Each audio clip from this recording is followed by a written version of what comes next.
Hello, everyone. Hello, Ken, to this second special encounter to continue with the valuable theory and practices that you gave us in your last book, Finding Radical Wholeness, which I would say is the best integration so far of all elements of your integral meta theory. Great. Like many others around the world, I've been inspired, motivated, and pleased with this work of yours as the elegant manner in which you make a reality's embroidery what makes it a masterpiece for people wanting to understand and experience the manifestation of the spirit in all dimensions. Yes, it's true that people with a high level in the cognitive line of development will enjoy your book much more. Being able to get nuances and layers and turns of consciousness, not only in your pointing out instructions, but also in the deep philosophy and profound spirituality between the lines. And yet, it's also true that everyone, no matter their attitude, will extract wisdom from the reading and practicing of this radical wholeness. Now, I want to wish you a great success with this book and a wonderful 2025 for you and all our listeners and readers. And what I want is to get even more wisdom here and now because I want to start asking you about your inner and outer feelings and thoughts about the world situation and how do you feel about it and what's going on before we start with your book, and afterwards we continue with your book, because I would like to know like the state of the world in your heart and mind. How do you see that situation of how where we are? Right. Um, it's a very, in a certain sense, it's a very confusing time because what we learn from the developmental studies that Integral carefully includes is that most adult human beings can be at any number of different stages of growth and development. And so you very rarely find a country where, let's say, 60 or 70% of the population is at a particular stage. So even Robert Keegan, in a book called In Over Our Heads, estimates that of his 5 broad major levels of development, which is the highest is integral, and the next highest is rational, less than 60% of the population in America doesn't reach the rational level of development, which is really very frightening because it means what they are is they're stuck in concrete operational, mythic, literal membership. So they're fundamentalist religious believers, and they believe in myths like the one and only Son of the one and only Creator, God of the whole universe, which is wild. And so what that means is that we have some 60% of Americans believing that the universe has a creator God, and this creator God made everything that exists. And so it put human beings on this planet, and it watched them for some 200 or 300,000 years. And during that period, there were wars, tribal fighting, human sacrificing, all sorts of horrible stuff going on. And God just sort of watched with his arms crossed and noticed all the nightmares going on. And then about 2,000 years ago, he finally said, okay, it's time to intervene. So I'm going to step into human history now. And what's a really great way to intervene? I know I'll go to a completely insignificant, small Middle Eastern territory, and where 95% of the people can't even read or write, and I'll plunk my one and only biological son right down in the middle of that barbaric Bronze Age tribal mess. And that will be the great intervention in history that's going to take care of everything. And so he did that. And of course, although Christianity is a very large and powerful religion on the face of the planet today, it's by no means accepted everywhere. We have Judaism, Muslim, Hindu, Buddhist, and so on. But that just doesn't seem like it seems like a very incompetent sort of version of a God, if you're going to really think about it that way. But and not to mention that over 99.9% of all living things that he put on this planet have gone extinct. What kind of grand designer is that? A very incompetent, stupid, idiotic designer. He can't even make things that manage to survive. What is wrong with this God? So when we look around the world, we find at least 60 to 70% of the population is not up to world-centric, rational, or formal operational modes of thinking. And that's just a nightmare, because what it leaves is people thrown back on magic and mythic stages of development. And those mythic stages of development include like Marxism, and they include like fundamentalist Muslim approaches.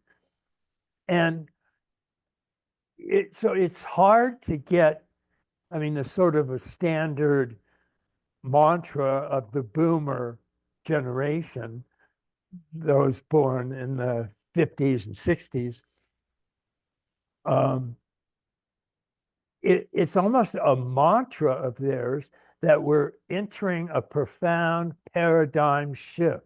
The whole world is coming to a massive transformative event. Well, nothing like that is occurring. What's happening is there's an extremely fast technological unfolding that's occurring. And this technology is invented by a very small handful of mostly male workers who are going forward very quickly with creating digital forms of technology.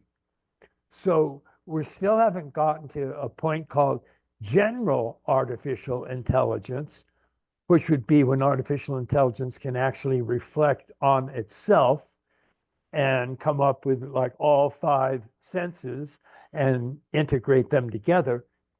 So, but we're getting very close to that. And because as technology advances, almost anybody can use it. Like, you don't have to know how to build a computer or design a computer in order to sit down and start typing at your computer. So if just a small number of people create computers, everybody can have access to them. So that does mean that our technological advanced digital capacities are running quite far ahead of our interior developmental stages of development. And that's a real problem. At least 50% of experts in digital artificial intelligence maintain that artificial intelligence, when it gets to a general artificial intelligence, will very likely mean the destruction of humanity, because they'll be able to self-program. And if we gave them certain values, they'll be able to rewrite those and get rid of them and come up with their own. And if one of their designs is to facilitate their own reproduction, their own increase, their own survival, and human beings get in the way of that survival, then human beings will simply be removed. And they'll be able to do that very easily. And do you think that that is going to happen? I think I agree with the number of experts who think that's at least a very genuine possibility. So technology and its advancement is more powerful than our spirit and soul and, energetic higher consciousness. Well, 99.9% of all life forms on this planet got dissolved. They went extinct. So where was their spirit? I mean, spirit is the ground of all being. So it's never going to itself get erased, because that would erase all being. But it doesn't mean the specific manifestations of spirit will grow and develop and survive and evolve. That's not necessary component of spiritual existence. So yes, advanced technology could override certain spiritual concerns of humanity.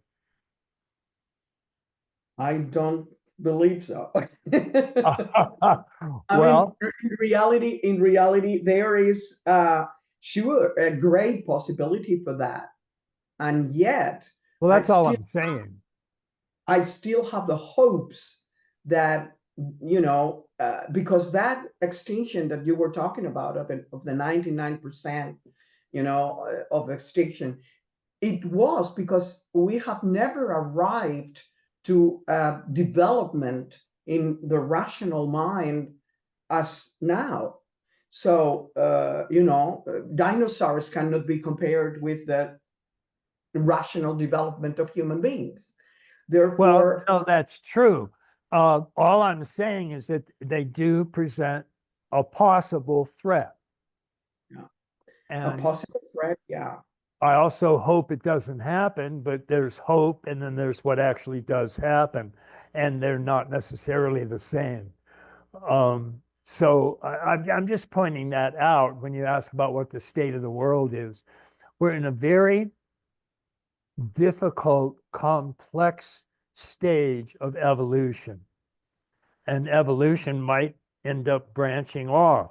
It's branched off hundreds and hundreds of times in the past, and most of those branches died.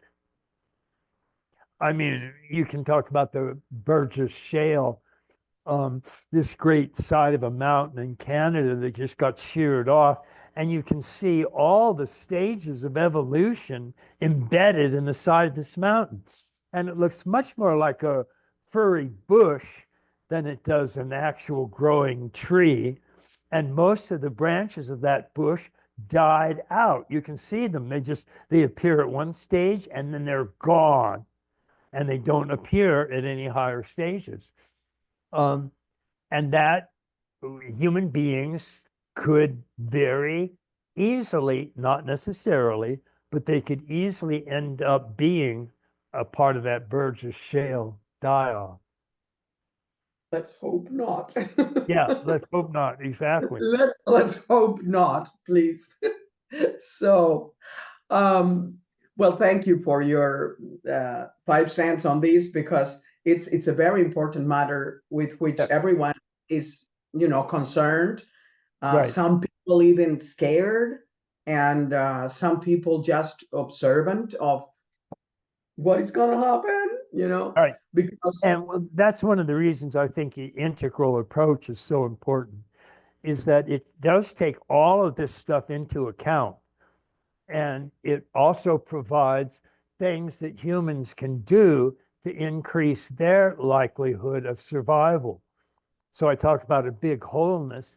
And the most important thing for humans to be able to go forward and survive is to go forward as full, whole, complete human beings. And that means they wake up, grow up, open up, clean up, and show up. And we're going to be talking about several of those today. yeah. Um, So that would be sort of my preliminary take on the situation. Okay, so in this second part of the Finding Radical Wholeness interview, we are going to maintain the style in which we presented the first part, that is mixing questions with readings, which are real paragraphs of your book, as well Sure. as practice. In the first interview, we mainly centered in the concept of wholeness and within it, waking up and growing up. And today we'll be treating cleaning up, showing up, and opening up. And surely their relationships with the two previous processes of wholeness. And therefore, we'll be also talking about total big wholeness. Right. At the end, how not, remembering our habitual encounter love day, the 14th of February, we'll learn more and practice some virtual Tantra, as well as experience the waking up state of Turiya Theta with a practical exercise, as we already entered in contact with Turiya in the previous interview. Right. So, are you ready, Ken? Do we Yep. start with these goodies? Yes?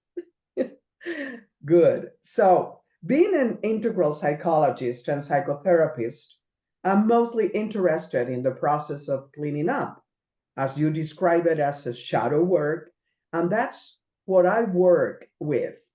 Right. Why is it such an important part of total wholeness? Why? Yeah.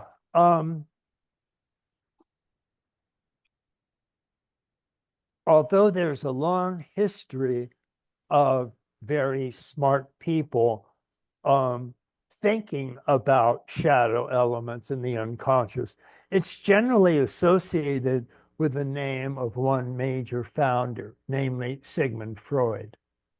Hmm. And we talked last time a little bit about how Freud came about his discoveries and his understanding. And his central understanding was that human beings have something called an unconscious.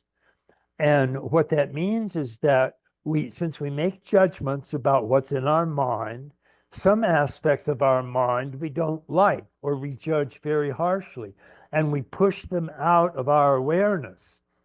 And when we do that, we push them into our unconscious realms. And there they become our shadow elements. And the unconscious has what's called defense mechanisms, which are ways that they ward off an awareness of these aspects of ourselves we don't like. And so Freud was asked, what is it that this new psychoanalysis of yours does? And he fairly famously replied, where id was, their ego shall be. Most people know terms like id and libido and ego and stuff from Freud. I mean, he sort of invented them. We But saw we saw that a lot last interview. We yeah, we talked about that a lot, about right. id Uh, and id.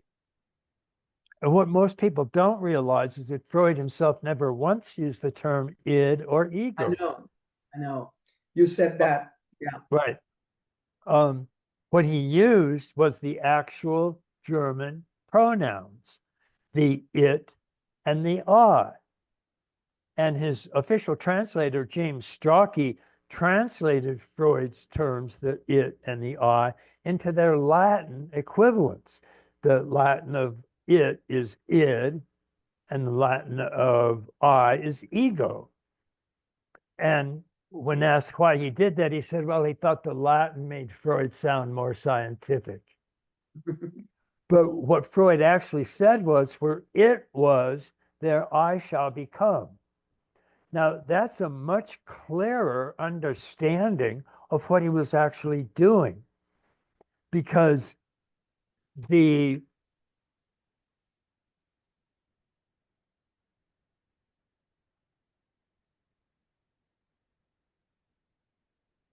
whole point about what he was describing was that when we push stuff into our unconscious, we start referring to it as a third person. And as you know from your grammar studies, first person is the perspective of the person who's speaking. So it's a pronoun like I, me, mine. Second person is the perspective of the person being spoken to. So that's you, thy, thine, so on. And third person is the person or thing being spoken about. So that's a he, she, they, them, it, or its. And so what Freud really said was, where it was, there I shall become. And we can see what that means and why it's important if we look at another one of Freud's inner circle. And as I discussed last time, Freud's inner circle were 4 or 5 absolute bona fide geniuses. I mean, they scored genius level on IQ tests. And people have heard of most of them. There was Carl Jung, Alfred Adler, Otto Rank, Salvador Ferenczi, people like that. And together they developed this unconscious notion. And another one of his followers, and recent followers, was a guy named Fritz Perls. And Perls was a superstar at Esalen Institute. Oh, yeah. Esalen Institute was the first growth center ever established in America. And it was established by our friend Mike Murphy, whose parents left him an absolutely drop dead gorgeous spot of land on the coast of California called Big Sur. And what Mike did was he went in and he would invite well-known therapists, meditation masters, growth teachers, and so on to come in and give workshops at the Big Sur area. And Fritz Perls was one of the most famous of these teachers that came in. And the way Perls would work is at least 100 people would show up for every workshop he would do. And so he would say, okay, who wants to work? Meaning of the 100 people in the audience, who wants to come up here and work with me on a problem they have? And so somebody would come up and Perls would sit a chair down and have them sit in the chair. And then right across from them, he would put an empty chair, which is nobody sitting in it, just the empty chair. And he'd say, okay, what's your problem? And the person might say, well, I have this anxiety. It's killing me. And what Freud had noticed is that when people push stuff out of their mind, they change it from an I to an it, from a first person to a third person. So we'll say the obsession, it overcomes me, or the anxiety, it's stronger than I am, or the compulsion, I can't control it. So you're no longer identified with it. It's an it. It's a third person. It's an out there. And so what Freud was saying was, where it was, there I shall become.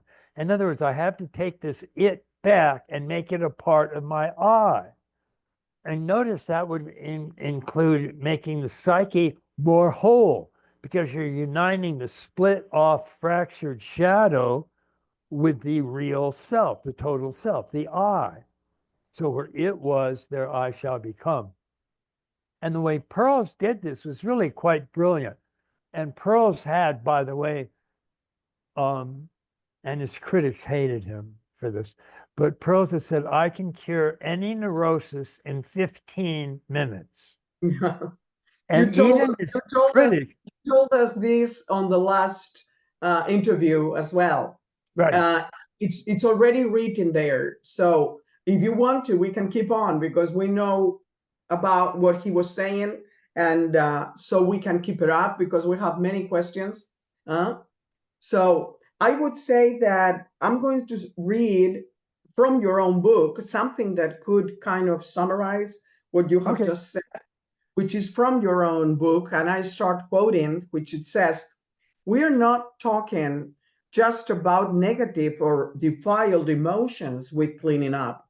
We are talking about emotions that are actually repressed emotions, or any mental qualities that are deliberately denied, pathologically dissociated, disowned, and definitely sealed off and split off from the rest of the psyche, which fragments the true wholeness of the mind, a wholeness that the process of cleaning up helps restore.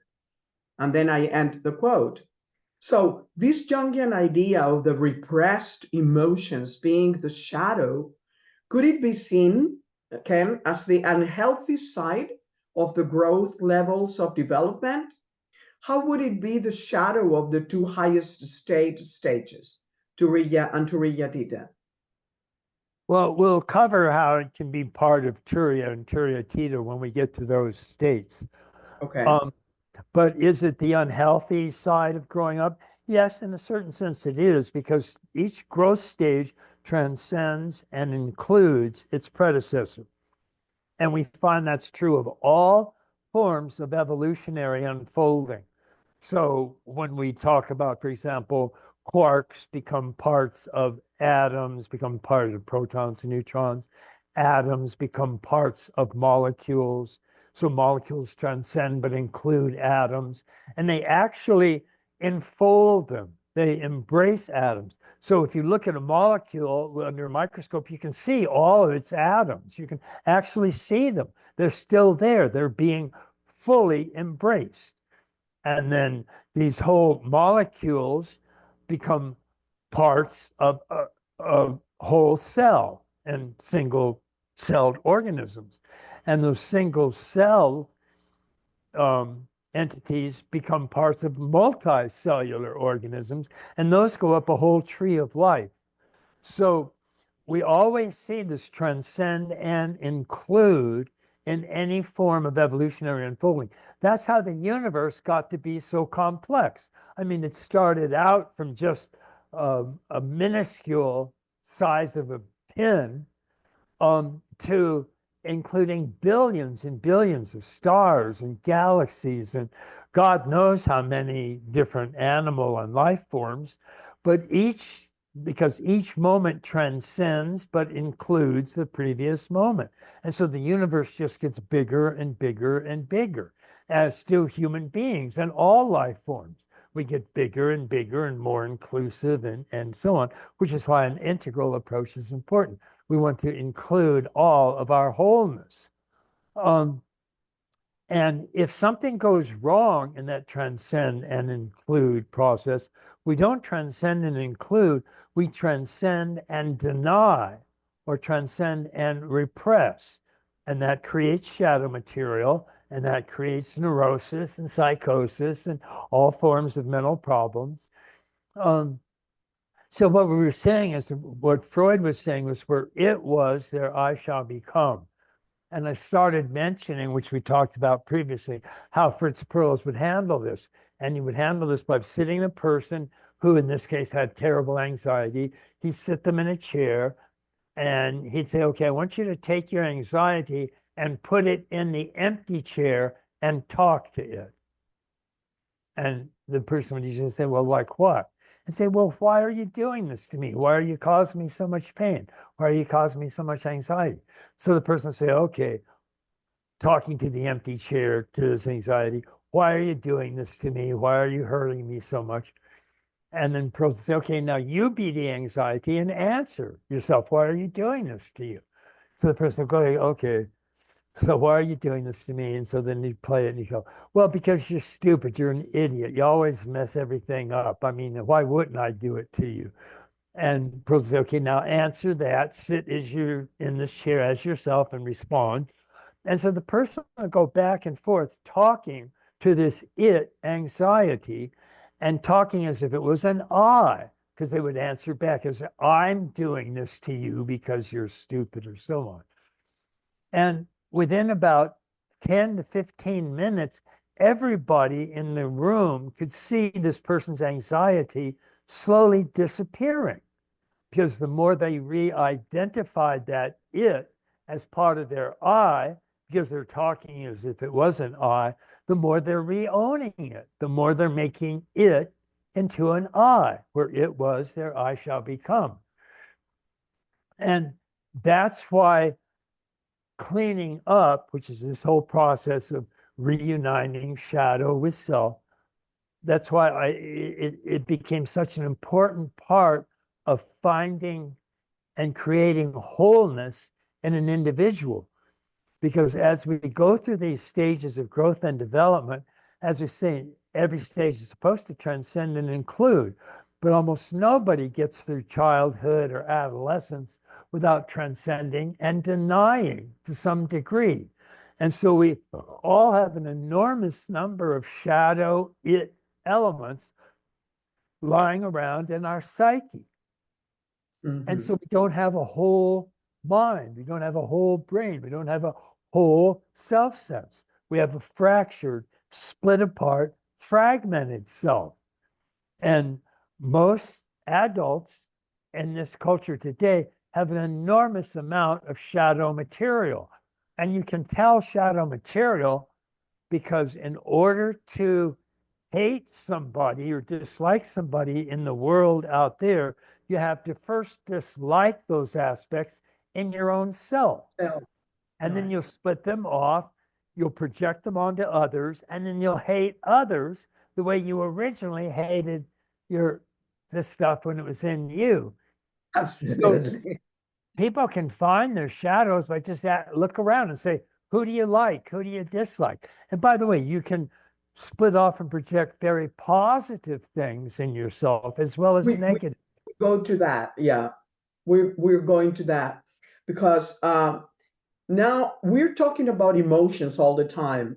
And I want to recall that we don't only repress emotions, we also repress thoughts and even sensations. Would you agree with that?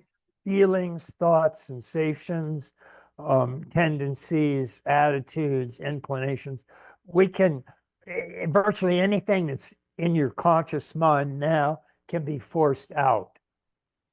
Absolutely. You told us in your last interview about Freud and his translator regarding the id and the ego and the I. So would you please read for us that part of cleaning up? That's your first reading. Sure. And we start the quote.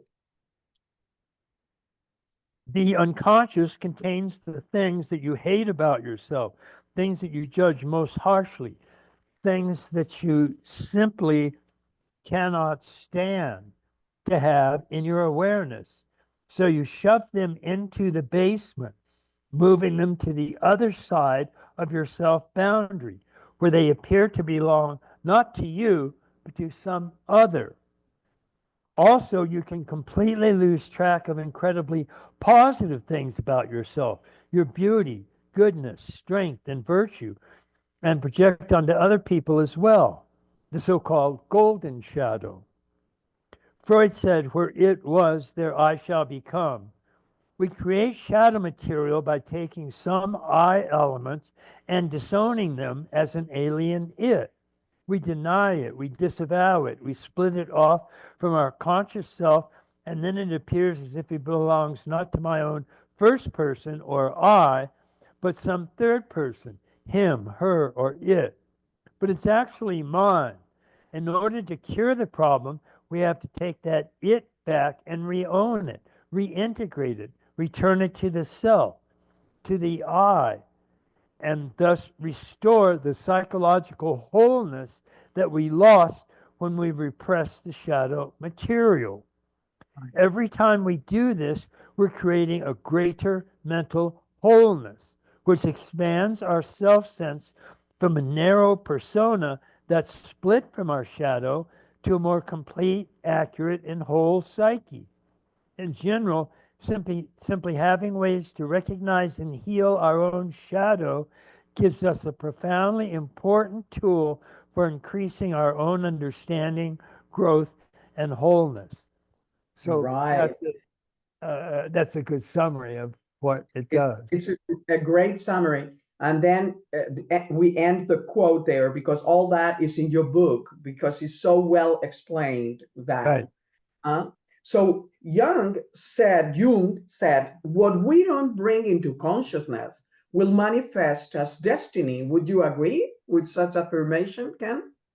Sure. Whenever we split off some part of the I and make it an it, and then we usually project the it onto others, it appears now that a part of our own intentionality is not our own agency.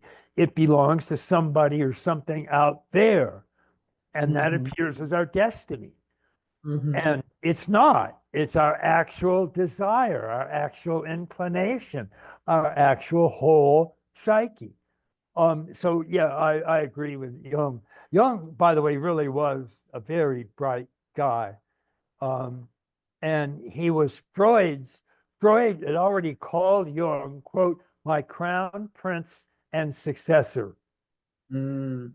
And he really thought that Jung would take over the whole psychoanalytic movement. Um, they had one last conversation, and after this conversation, they broke off and never spoke to each other again for as long as they lived. And the conversation was this. One day, Freud was talking with Jung, and he said to Jung, promise me you will not give up the concept of the libido or the id. And Jung said, well, why?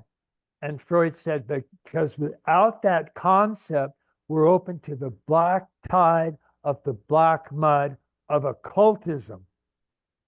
And Jung, in his autobiography, wrote, what Freud didn't realize is what he called occultism was the only thing I was interested in my entire life. Absolutely, absolutely. Yeah. And so Freud was saying, just forget who you are and seal all that out of your mind. And they literally never spoke or said a single word to each other from that point on. And What a so, pity. yeah, and Jung, of course, went on to create his own theories. Talking about the cleaning up dimension for wholeness, you related a lot to religion, Ken. So would you specify why? Um, well, religion, the way the term is usually used, means a fundamentalist mythic version of religion. It doesn't mean spirituality per se. It doesn't mean a direct, vivid, first person experience of a transcendental, infinite reality. It means the Son of God and was born to a virgin and was died and resurrected, came back to life. I mean, those are all myths. They're absolute definition of a myth. They're not real. They're not empirically true. They never happened. They're simply legends. They were made up out of the mind. And that's why um,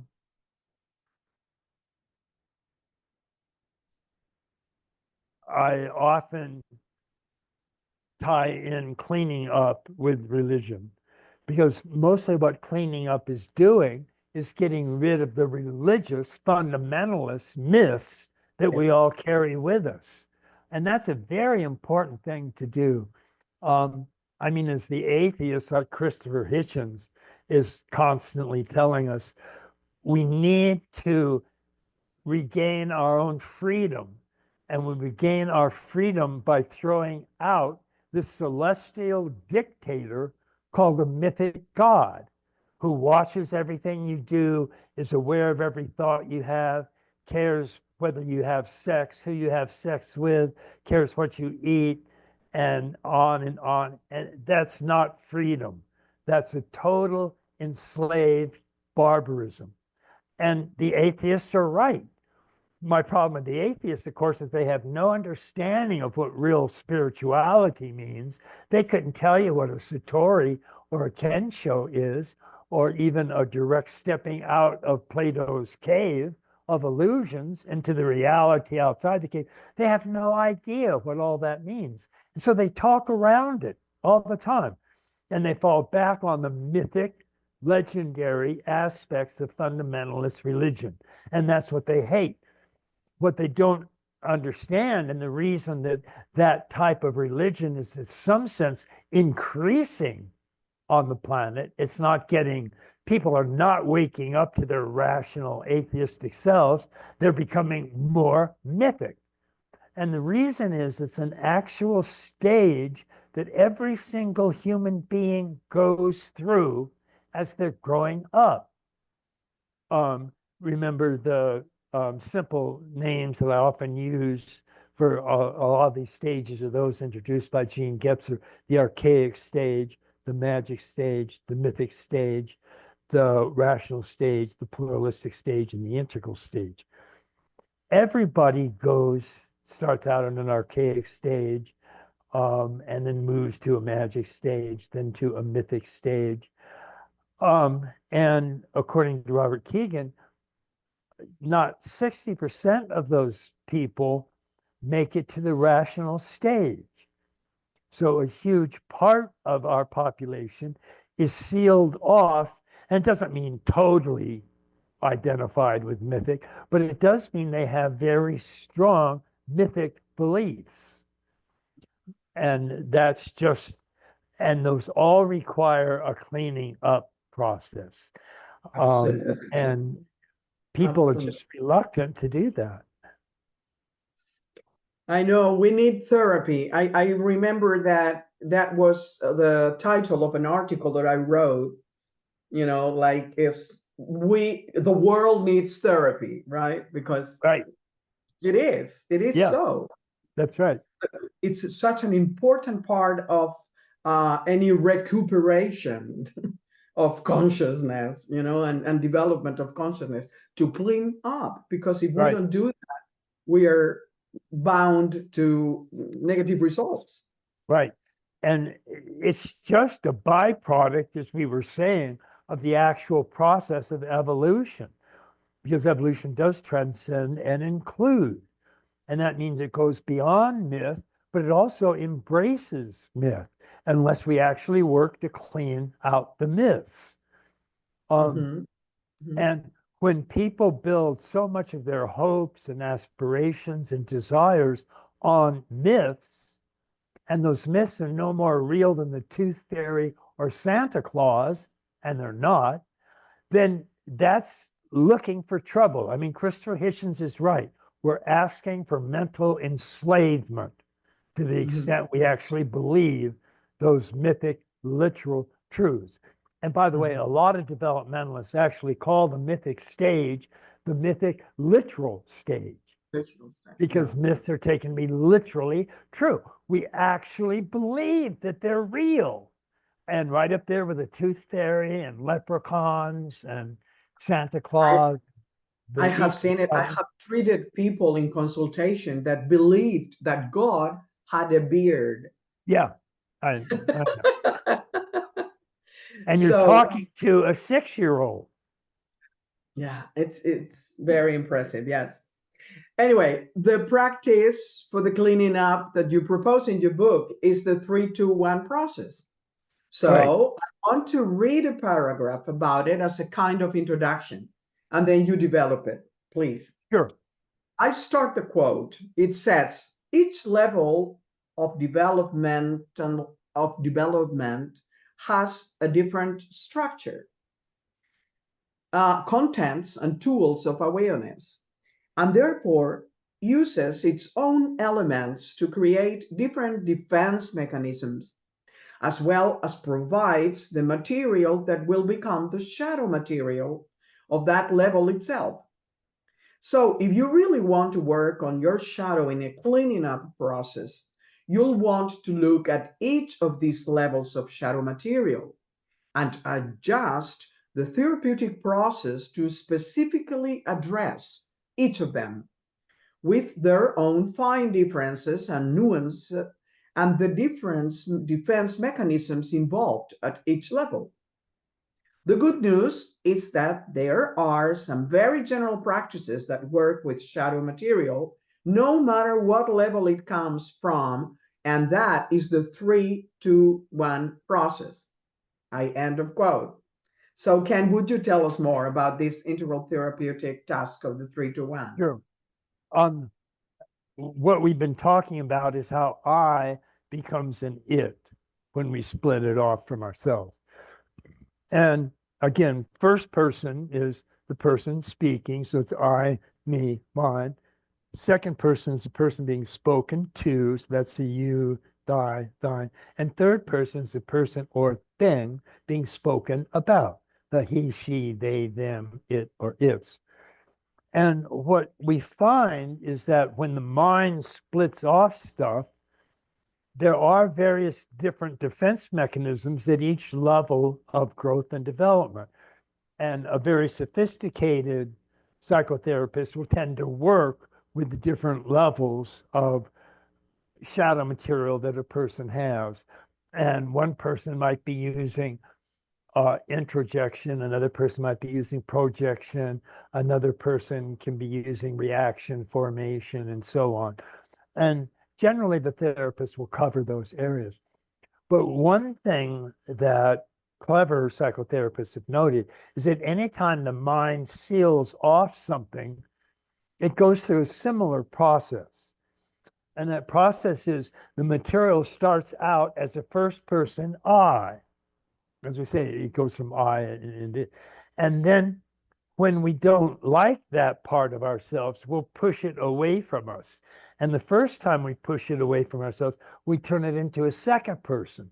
And these are sometimes called subpersonalities because that's what they are. But then, and people will often talk to their subpersonalities. They'll go, "Oh, what were you thinking? That was so stupid." Or, "Why are you being like that?" And that's, so the first person has gone into a second person. John And then, Rowan talks a lot about subpersonalities. Remember John Rowan? sure, and they're important. But then if, because we can still be aware of a second person, if that's too close to us, we'll shove the second person into a third person. So we'll shove it out of ourself entirely and make it a he, she, they, them, or more generally an it or an its. So we repress material by following a 1, 2, 3 process. We start with the first person, we move it to second person, we move it to third person. The 3, 2, 1 process simply reverses that. And Doing it the takes opposite. third person it, turns it into a second person you, turns it back into a first person I. And that's the 3, 2, 1 process. So as I was giving Pearls as an example, he would help the person take their it anxiety or their it depression or their it compulsion or their it obsession and talk to it and then respond to it from your own I. So he would turn that it back in to a second person and into a first person. So where it was, there I shall become. And that's what the 3, 2, 1 process does. And the reason I tend to focus on it is because it is a fairly universal process. Whenever we're splitting something off, we're turning it from a first to a second to a third person. And whenever we reunite it, we're turning it from a third person into a second person into a first person. So I generally, the only major defense mechanism that I talked about is the 1, 2, 3 or the 3, 2, 1 process.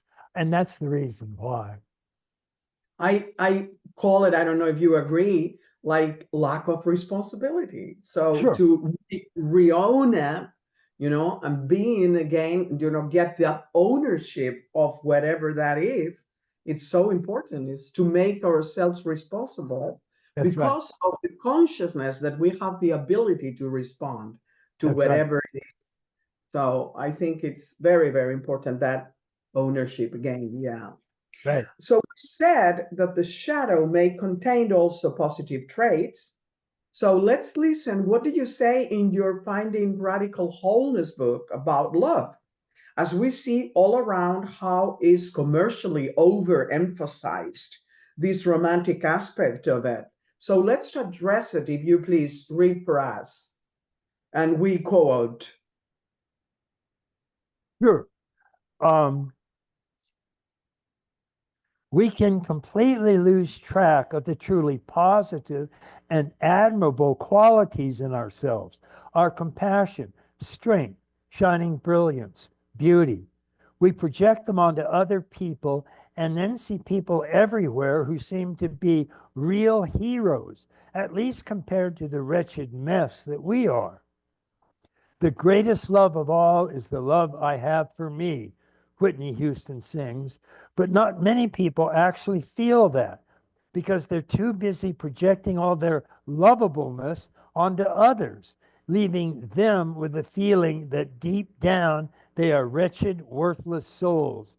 We definitely see this positive projection in almost all cases of what is called romantic love, a real shadow hugging, a double dose of lovableness who drives the person in love into an incredible, overexcited romantic love.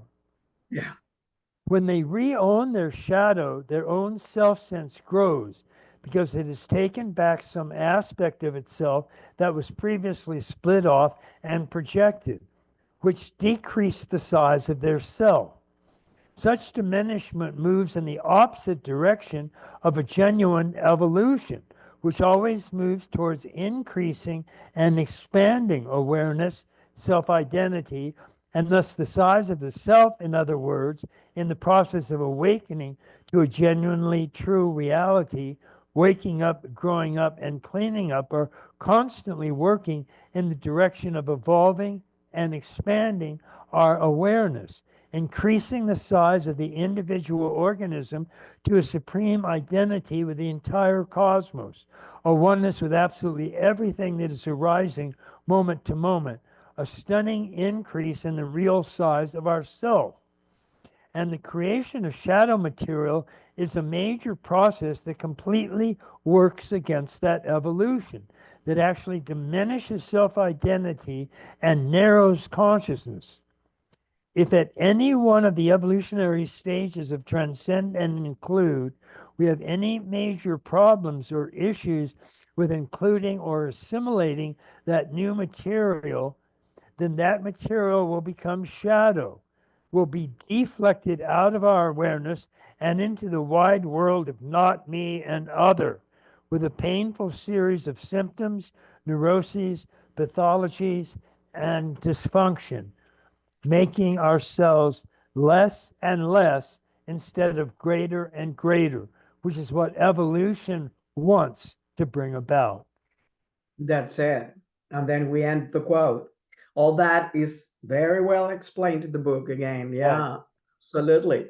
So to enter now into the showing up dimension, I would like to start by asking you like a quick, short, definition, if you may, of what is to show up within this wholeness consciousness. And afterwards we'll develop it. But Okay, let's give like a quick, short definition. What is sure. it to show up? Well, notice that we've already talked about first, second, and third person pronouns. And what's so interesting about those is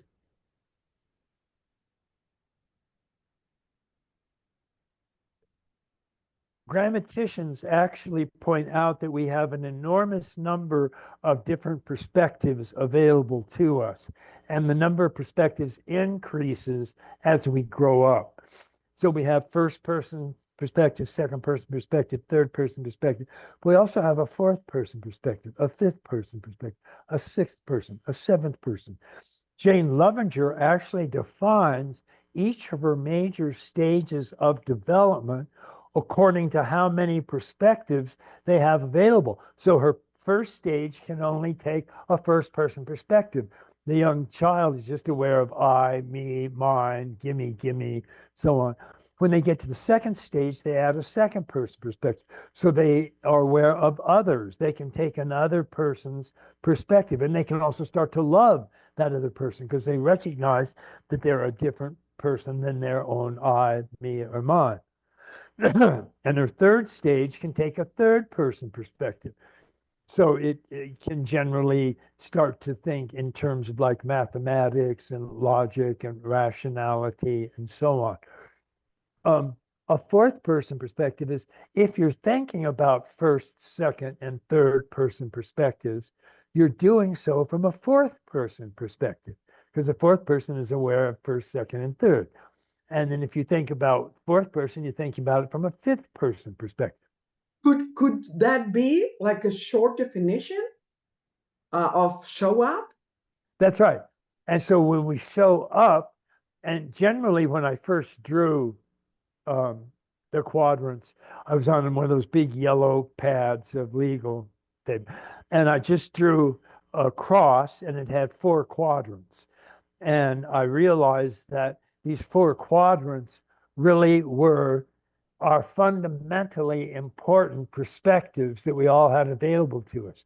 So in the upper left quadrant, just the way it was written on the page, we have first person, I. In the lower left quadrant, we have a second person, you. So that includes culture. An I plus a you is a we, and a we is called the first person perspective. But that's what culture is. It's a series of we's. And then in the right-hand quadrants, in the upper right, we have third person, it or its. So the upper right quadrant is the exterior of an individual thing. So it's like a molecules, atoms, protons, quarks, neutrons, molecules, cells, and so on. Those are all third person singular forms. And the lower right quadrant is third person plural forms, like an ecosystem. It's made of its, systems of individual it components. So when I started talking about, at first I called the integral model AQUAL, short for all quadrants, all levels. Because what I realized is I wanted people to identify with all 4, at least all 4 of these major perspectives that they had available to them. And I noticed that very few people actually used all of those perspectives. And I noticed that I myself wasn't using all 4 of them as often as I could. And so I undertook a series of practices and exercises to help me show up for all of my important perspectives. And that's what I started calling showing up, which means we show up for first, second, third, fourth, fifth, sixth, and so on perspectives. And that was a very important realization for me, because the more I looked at these 4 quadrants, first person, second person, third person, fourth person, I, me, you, thy, thine, it, its, I realized that these are actually 4 important dimensions that all philosophers recognized. And if they didn't recognize all 4 of them, they recognized what I call the big 3, which was just I, me, you, thy, thine, he, she, they, them. Um, and so an example of the big 3 is the good, the true, and the beautiful. The good is what the lower left, how we are supposed to treat each other ethically. The true is the truths of science, the objective, real, empirical truths of science. And the beautiful is the beauty in the I, first person, of the beholder. So as I examined these quadrants in more detail, I realized that all of them had specific types of methodologies that they used to gain access to the holons. The holon is a hole that's also part of another hole in each of the 4 quadrants. So in the upper left, the I quadrant, we have what's called introspection. And when we introspect, we can gain access to the truths that have to do with our own I-ness, our own self-sense. The lower left quadrant has what's called hermeneutics, which is hermeneutics is the art and science of interpretation. You and I are interpreting what each other says. And that's the lower left quadrant. And there's an enormous amount of research on what hermeneutics is and how to do it correctly. And then in the upper right, I should say that when you look at the upper quadrants, the lower quadrants, the left-hand quadrants, the right-hand quadrants, it turns out that the upper quadrants, the upper left and the upper right, are individuals. So the upper left is an individual, I, me, mine. and the upper right is an individual it or its, individual proton, individual neutron, individual planet, whatever. And the lower quadrants are collective. So the lower left is, we already said, it's a we, it's a cultural, that's a group. And the lower right is like an ecosystem. That's a group entity as well.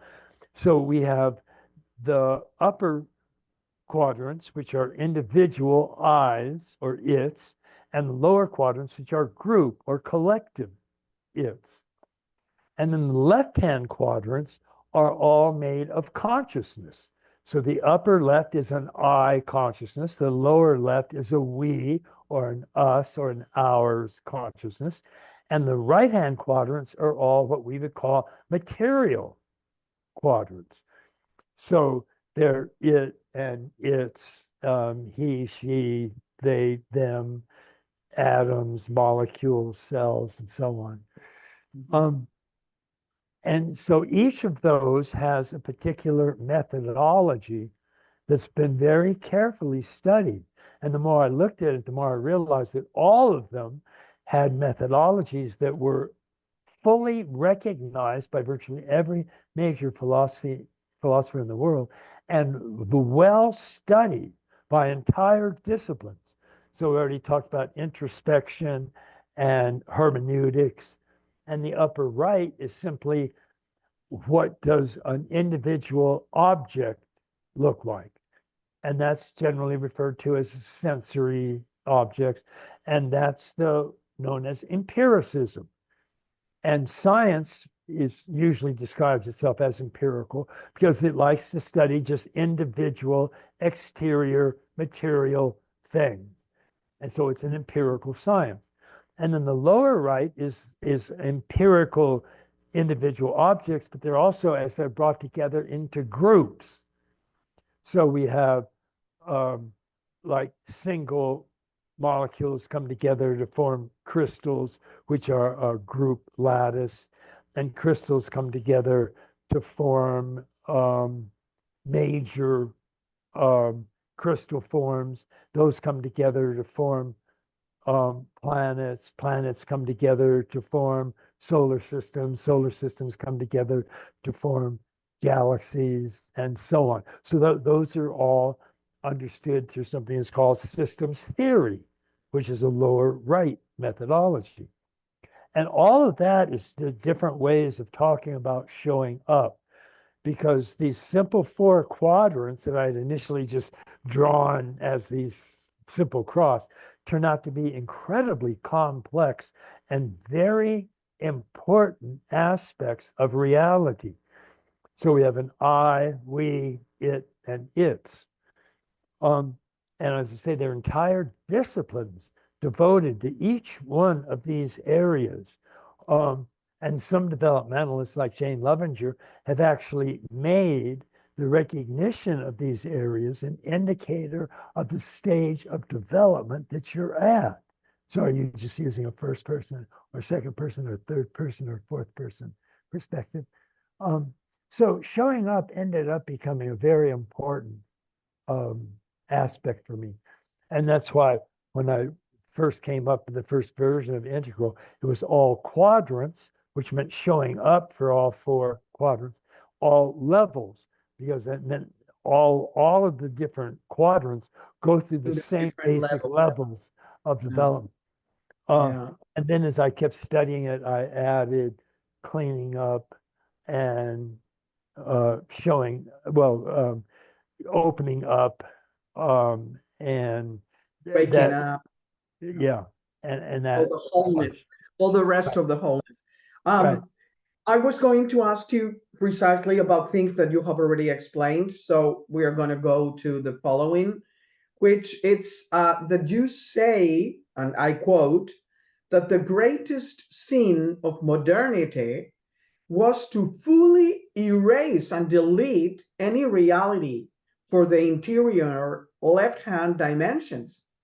And therefore, humanity is suffering due to a profound failure to show up. I end the quote. What could also be read, I would say, as too much progress and little evolution. So would you illuminate for us these right hand and left hand dimensions of reality to then authentically show up?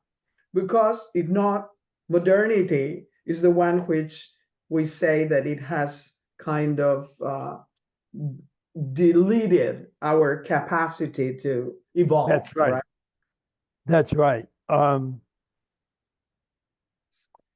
In 1605, Galileo and Kepler simultaneously but independently came up with the foundations of modern science. And they both had virtually identical quotes. The laws of nature are to best be understood through measurement. Yeah. And so Galileo measured forms of earthly motion and came up with his laws of motion. Kepler measured planetary motion and came up with his laws of planetary motion. So they were both engaged in a form of early modern science. And notice that, and this is sort of well understood now, but it's fairly easy to measure an exterior material thin. I mean, you can just use a yardstick or a ruler and put it up and go, oh, it's 6 inches by 4 inches. That's right. But it's That's not right. so easy to measure a mental state. Right. Now, we do have qualitative measurements nowadays, but that took a lot of work and a lot of time and a lot of people to figure out how to even vaguely measure something like a mental state. But with Galileo and Kepler, we also find the rise of modernity because they were involved in discovering scientific laws that could be measured. And that meant particularly measuring matter.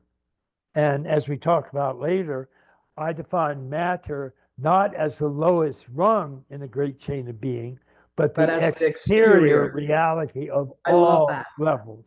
Yeah, I it's love a that. very important discovery. You're right. And so that meant that religion, fundamentalist mythic religion, was getting pushed out of the way. And we can started to consider that only exterior measurable material realities were real. And that meant we thought all of the right-hand quadrants were real and were worthy of being studied by science. But none of the left-hand quadrants, the I, me, mine, you, we, us, ours, they were no longer considered real. And that's why I say modernity was to fully erase and delete any reality for the interior left-hand dimensions. And that is still, in a sense, a bit of the problem today. And it also gave rise to what's been called the most difficult problem in Western philosophy, the relation of mind and body, or mind and brain. And we'll come to Absolutely. that as well. Yeah. But that was what we were failing to show up. And this was again something that I had realized the more I studied the quadrants, was just how rarely people actually acknowledge all four, let alone fifth, sixth, seventh, eighth, or ninth perspectives, but they just don't take them into account. And that's, of course, disastrous and has led to the problems that we have now. Well, where is my mind? I know where my body is, but I don't know where my mind is. And that's just been a disaster for philosophy and life. And I would say, and I don't know if you feel it, because I sense, and I would say even see that there is starting a great movement, even in the scientific world, that they are starting to open up toward these left quadrants, starting to accept like things which before were not even thought of as Right, scientific. Now right, they are starting to even talk about it, even say that they want to experiment about it, thinking that they can, but anyway, they may, you know, at least they have the intention to start going into the experiencing of something that they have denied before. Right. So Let me point out just how common failing to show up is, even in the people you're talking about. So notice that this big burst of interest in consciousness or interiors, there are many different books you could point to, but one of the most important ones is Friedrich Capra, The Tao of Physics. And the Tao, T-A-O, is the Taoist term for ultimate reality. And Friedrich Capra was trying to draw the analogy that certain quantum states, when described in English, sound very much like a mystical state. yeah, but And it's not the same. It's not the same. not at all. And what he ended up doing was reducing all interiors to exteriors. Yeah. And even today, when you read about people, they often use the term quantum. So I'm interested in quantum consciousness. And they are still vaguely equating some very peculiar behavior of quantum realities with the peculiar behavior that consciousness shows.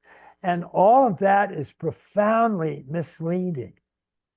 So they're not really getting in touch with direct, feelingful, conscious events or occurrences. They're still reducing it to exteriors. And I find that the problem is when they make them equal instead of just talking about similarities. Because, you know, when they say it is the same, then that's the mistake. Right. But if you say it can be like some correlation, some similarity, like some metaphorically, you know, way of understanding, then it's acceptable. Whenever it's very misleading, like you say, is when it's taken like equal. Right. Yeah, well, So of course, there are going to be certain genuine similarities simply because the quadrants and levels and lines go all the way down and all the way up. So, one of my favorite terms, which I got from Whitehead, is prehension. yeah. Because according to Whitehead, all holons in the universe, all things and events in the universe, have a little bit of prehension. And that meant a little bit of awareness, a little bit of consciousness. The term prehension actually means to touch. And so an electron prehends its environment, it touches its environment. And to that extent, there's a very rudimentary awareness of its environment. So if we want to say there's a similar type of prehension in an electron as there is in a rat or a worm or a dog or a human, that's right, because prehension goes all the way down, all the way up. And of course, prehension gets more and more complex and more full and so on, but it's still a prehensive occasion. And I just love that about Whitehead. Many things I love about Whitehead, but that's one of my favorite.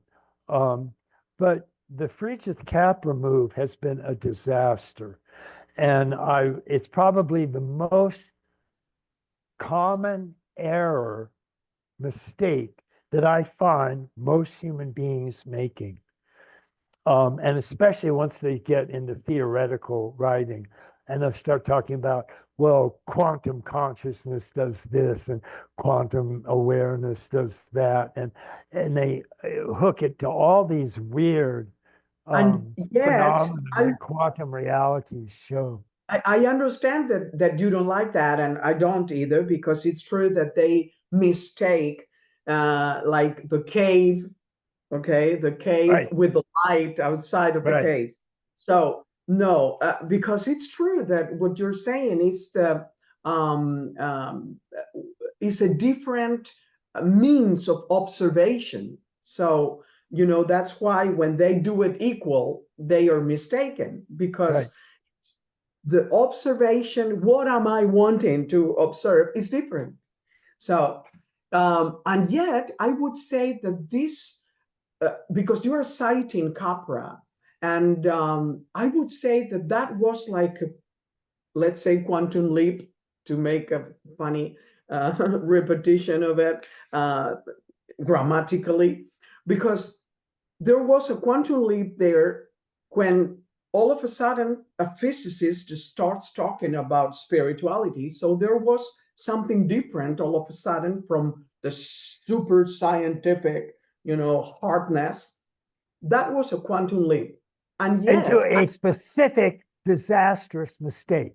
yes, absolutely. And yet, at least No electron or no quantum event makes that kind of error. I know, but at least it was a scientist talking about spirituality, which In wrong ways. was not seen before. So now, what I am seeing, what I And am he still didn't see it.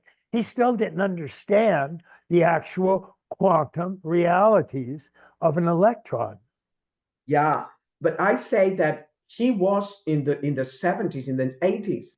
And right now, I would say that I am sensing that there is another leap, another change in this evolutionary consciousness, let's say, toward spirituality, because I am seeing something different in scientists, which they are starting to recognize this difference between the exterior and the interior, which Capra didn't.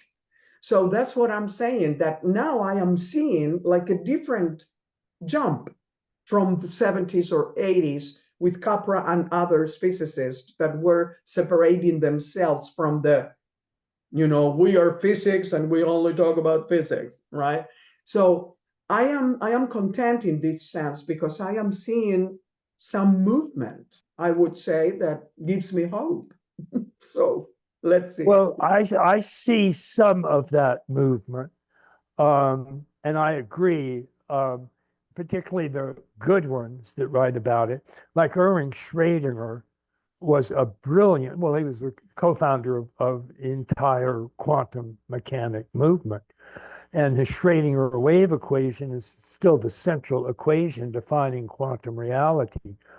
And he wrote books like What is Life and Mind and Matter.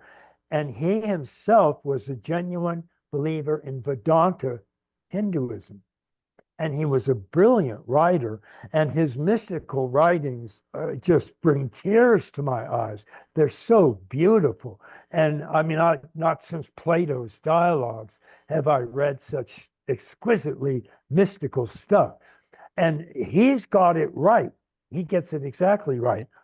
And he'll say things like the overall consciousness is a singular, the plural of which is unknown, because there's only one mind. I mean, he would just come up with stuff like that all the time, and it was exquisite.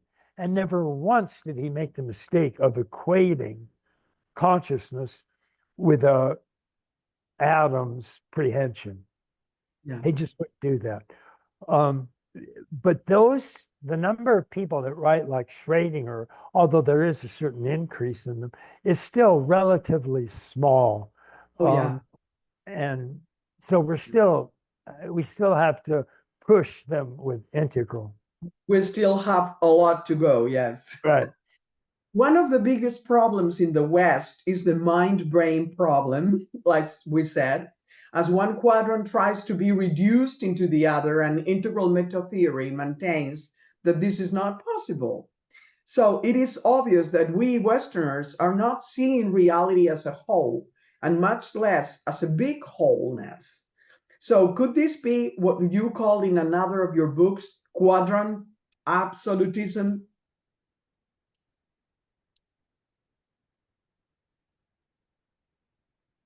Um, yes, definitely.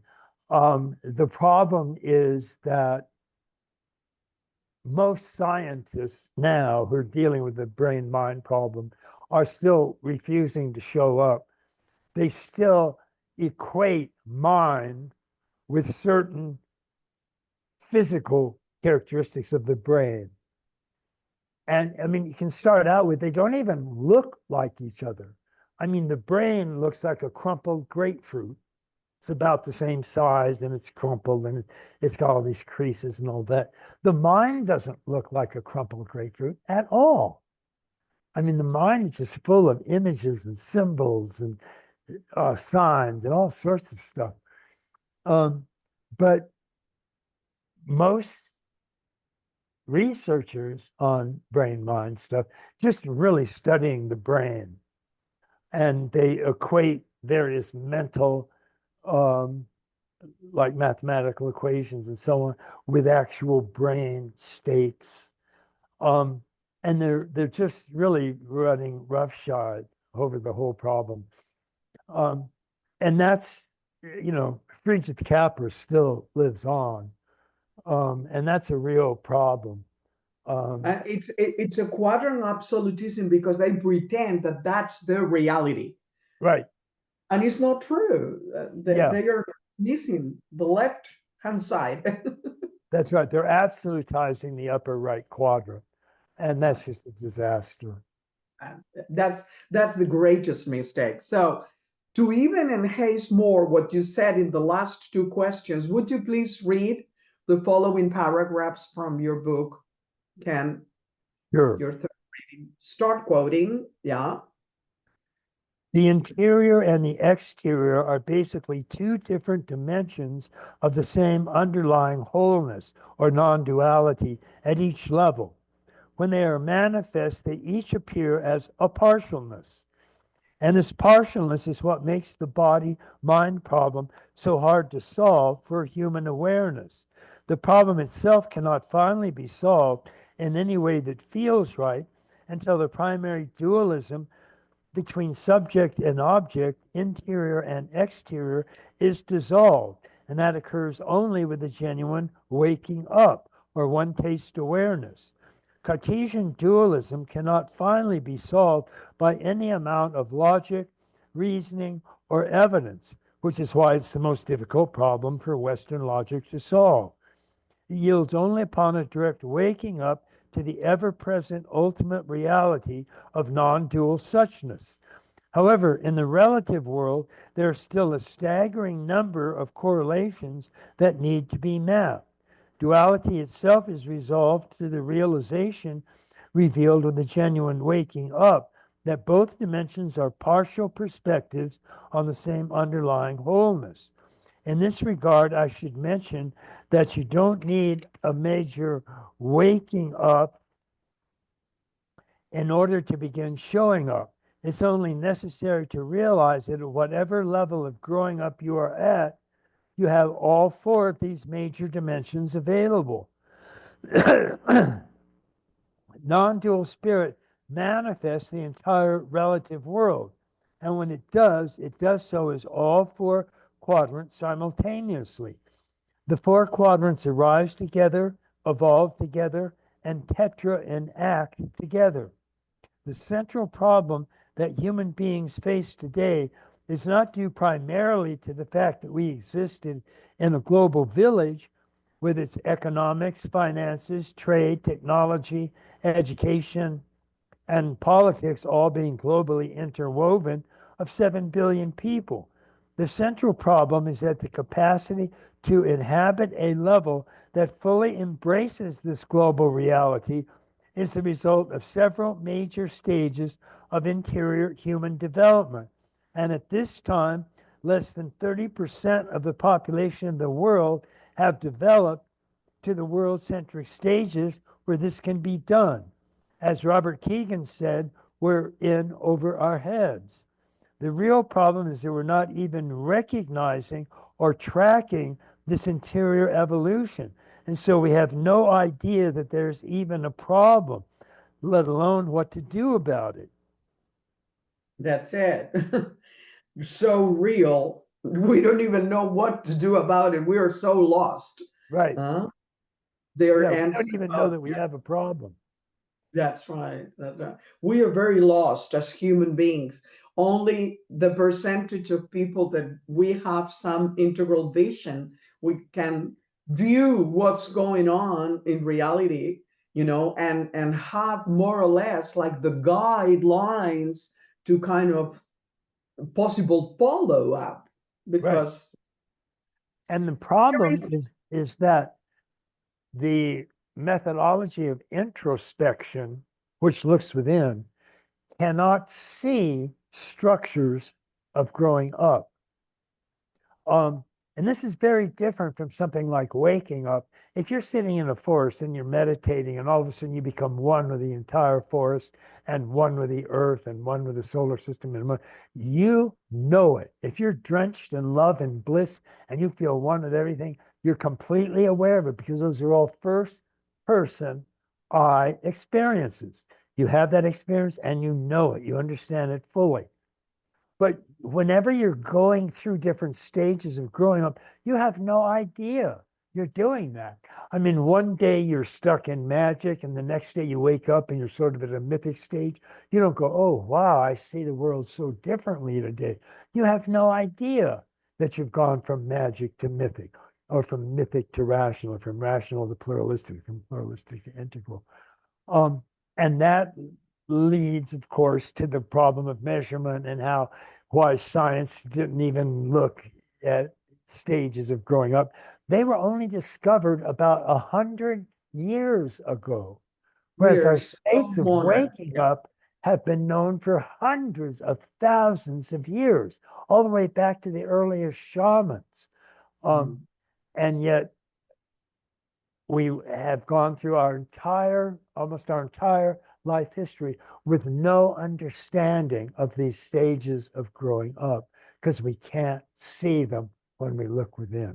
And Right. that's a disaster. And I love that when you explain this with the grammar, because we don't understand the rules of grammar, and yet we talk as if Right, we would. right. Yeah, Only the people that, like me, for example, I'm teaching Spanish to English people here in the area, and they go crazy with grammar. And I tell them, but grammar, when you understand it, you will understand the language much better. right. No, we don't want to learn grammar. And I go, but it's important. It's important. They don't want to. They don't want No, to see. So that's what happens with, I see it every day when I teach these people. It's my voluntary at work. And I go like, oh my God, how don't they want to understand the way they speak, and why do they right, put the subject and then the verb and then the right, the complement? right. They they don't care. Yeah, And I know. and that's what I say, that we are losing, I mean, we are missing curiosity in this world. Right, People is not curious about why and what happens around. It's impressive. Well, right. there is an aspect that I love in what you say about matter, which I think we have talked about this already, and yet I want to stress it, because I find that is one of the greatest contributions you've made to the postmodern world, given the clue for an integral paradigm, and that is to see and understand matter as the exterior and not as the lowest of the great chain. So let me read a paragraph of your book where you explain it very clear, because Okay. I find this so slick and so important. Yeah, Mm-hmm. I happen to agree. I think it's a very important insight. And Very, I remember very, when I first had it, I mean, it just blew me away.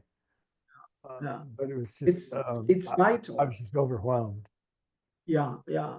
So I start the quote. It says, an integral analysis suggests an insight that allows science and religion to clearly fit together. That matter is not the lowest level of reality, but rather the exterior dimension of every level of reality. It's the right hand reality of every left hand occasion. Thus, when my mind has a logical thought in the first person interior, upper left, My material brain is producing electrical impulses in the third person exterior, upper right. Even upper left, spiritual states such as Zen, Satori, have correlative upper right material, brain states. Likewise, the supernatural is not beyond nature, it's within nature. Nature is not being left behind, but neither is spirit being exclusively identified with nature. Thus, matter is not the lowest level of existence, but the exterior dimension of levels of existence. Therefore, no amount of scientific research can dislodge a spiritual perspective. The only reason that almost none of the great traditions realized this is that none of them had the tools to see much smaller or much larger material dimensions, microscope or telescopes. They were having satoris all the time, but none of them could find the corresponding physiological brain changes that were also occurring. In other words, ever since science and religion began to emerge and exist together, they have each denied the existence of the other. Showing up is wonderful. Showing up means to fully acknowledge and totally inhabit all four quadrants of existence, to not try to deny, ignore, or reduce any of them to the others. Not only does this ends numerous centuries old arguments about which quadrants are real and which are dismissible, it allows each of us to start acknowledging these realities in our own lives. End of quote. I find this brilliant, Yeah, really. thank you. Really, it's absolutely wonderful. So, our consciousness undergoes an evolutionary development through various stages of growing up in the correlation of these four quadrants that we've seen. So, in that process, diverse pathologies may appear that need to be cleaned up in the path toward a real and integrative waking up. And yet, a big wholeness is not complete until we also realize and include the opening up to the reality of the lines of development. Why are they so important, Ken, to integrate? And why the cognitive line seems to be the leader of all of them? Um, Lines of development were one of the areas of the integral model that I came to understand more recently. And psychologists today vary. They generally all acknowledge between 8 and 12 different multiple intelligences. But these are incredibly important because even though they all go through the same levels of development, there are different lines that are doing that. And these different lines can grow at different speeds, different rates, and reach different heights of development and so on. And most people, again, aren't even aware of this because you can't introspect and see these things. But they're very important. I mean, you can take cognitive development, which tends to be the first because cognition is the most obvious aspect of prehension. Remember, prehension means to touch. And so whenever we are aware of reality, we're touching it, we're having a cognition of it. So it's a very important line. And when most people think about their intelligence, they just think about thinking, they think about cognition. And even our IQ tests are basically geared towards measuring your cognitive development. But I mean, you can look at cognitive development, moral development, spatial development, interpersonal development, verbal development, spiritual development. And each of those are very real realities. They're very real capabilities that we all have. And Whether we're aware of all of them or not, that's another matter. But we'll notice if we look around that we do have access to all of these different aspects. And that's a very important realization. And it's something that I call opening up to all of our multiple intelligences. And when I first started experimenting with that, I thought, okay, well, I'll try it myself. So I would pick like a particular day of the week. And so on Monday, I'd say, okay, today I'm just going to use my multiple intelligence of aesthetics. I'm just going to look for beauty. And so I start out in the morning, I'm just looking at aesthetics, and I wouldn't see that much beauty. So I keep looking and looking, and I say, oh, that's the snow on that mountain. That's really beautiful. And oh, the mountain itself is really beautiful. And then I would start to see more and more beauty as I actually drew on my own beauty intelligence. And by the end of the day, I saw beauty everywhere. It was just amazing. Um, and the next day, I chose moral intelligence. And I did the same. I started out, okay, what's moral? I don't really see that many. And then I see more and more stuff that struck me as moral, and that's good, and that's ethical, and that's a decent thing to do. And by the end of the day, I could see morality everywhere. And this is a real eye-opening set of experiments for me. Absolutely. Um, Absolutely. and it really cemented the importance of an opening up to all of our potentials, all of our capacity, all of our multiple intelligences. And the more I looked at those, the more I realized that one of the reasons we didn't is because they each grow at their own rate. Yes, right. Right. And the guy that first spotted this is generally described as America's second greatest psychologist. His name was James Mark Baldwin. And America's first greatest psychologist, of course, William James, and everybody sort of acknowledges that. But James Mark Baldwin was brilliant. And he's the one that first came up with the notion of levels and lines, that we have several different lines of development, but they all go through the same basic levels of development. And he came up with 6 major levels. And interestingly, he described all of them as variations on logical. So it'd have like pre-logical levels, quasi-logical levels, trans-logical levels, and so on. But they were all recognizable levels of development. And they all have different names now because as different developmental pioneers started striking out on their own, they would name their levels, they would give them different names. But you can recognize the similarity of names. So Jane Loevinger, for example, called concrete operational thinking the stage of conformity, because everybody tries to conform at the concrete operational level. And Kolber called them the conventional levels. But you can see the similarity between conformist and conventional. And Maslow called them the belongingness stage because everybody wants to belong. They all want to conform. They all want to be conventional.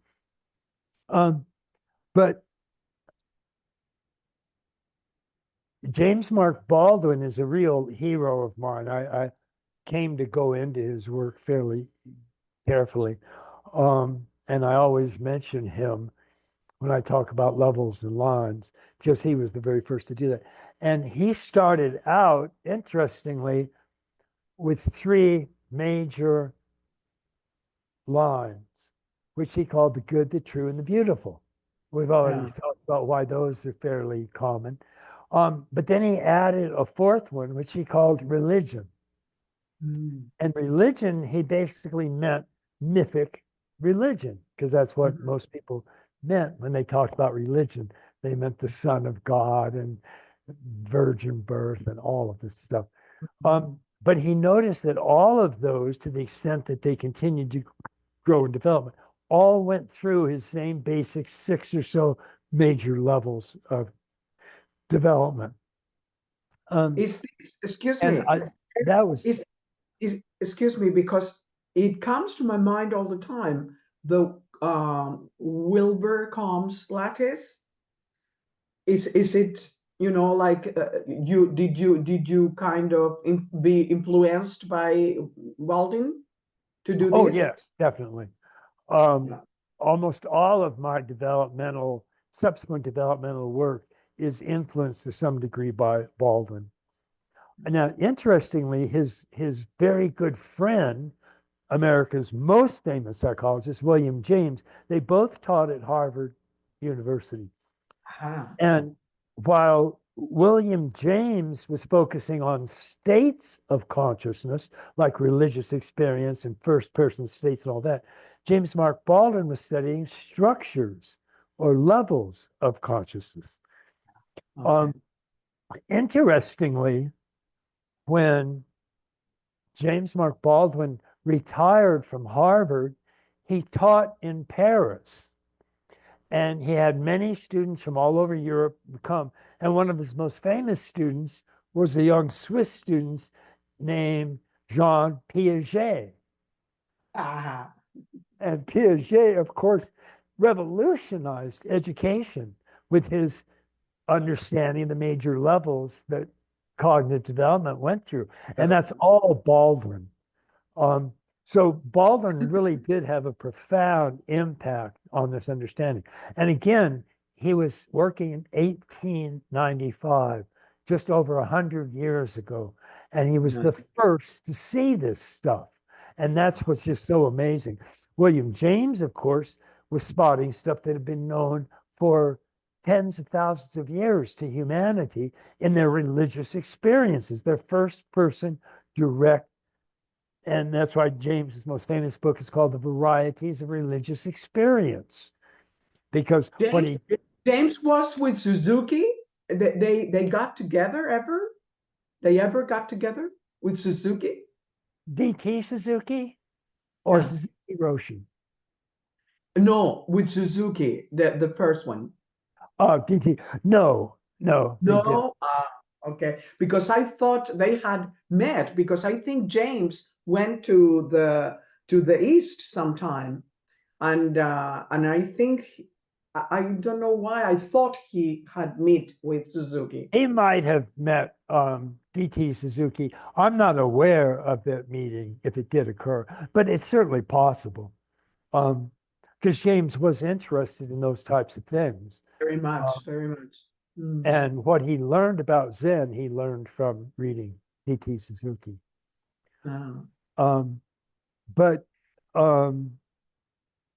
Let me read another bright paragraph of your book, okay, as it introduces the interesting and useful list that you present in page 292 about life questions.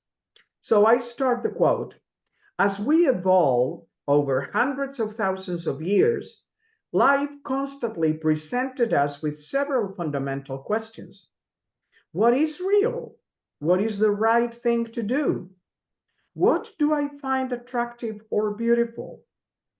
As a species, we found ourselves attempting to answer over and over again.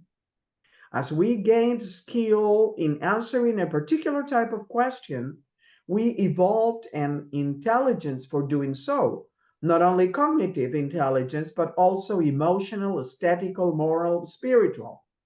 Whether we look at them as a Lamarckian or as a Darwinian inheritance, humans developed and passed on around a dozen of these intelligences, as we were talking about, which they used anytime that one of those major questions came up.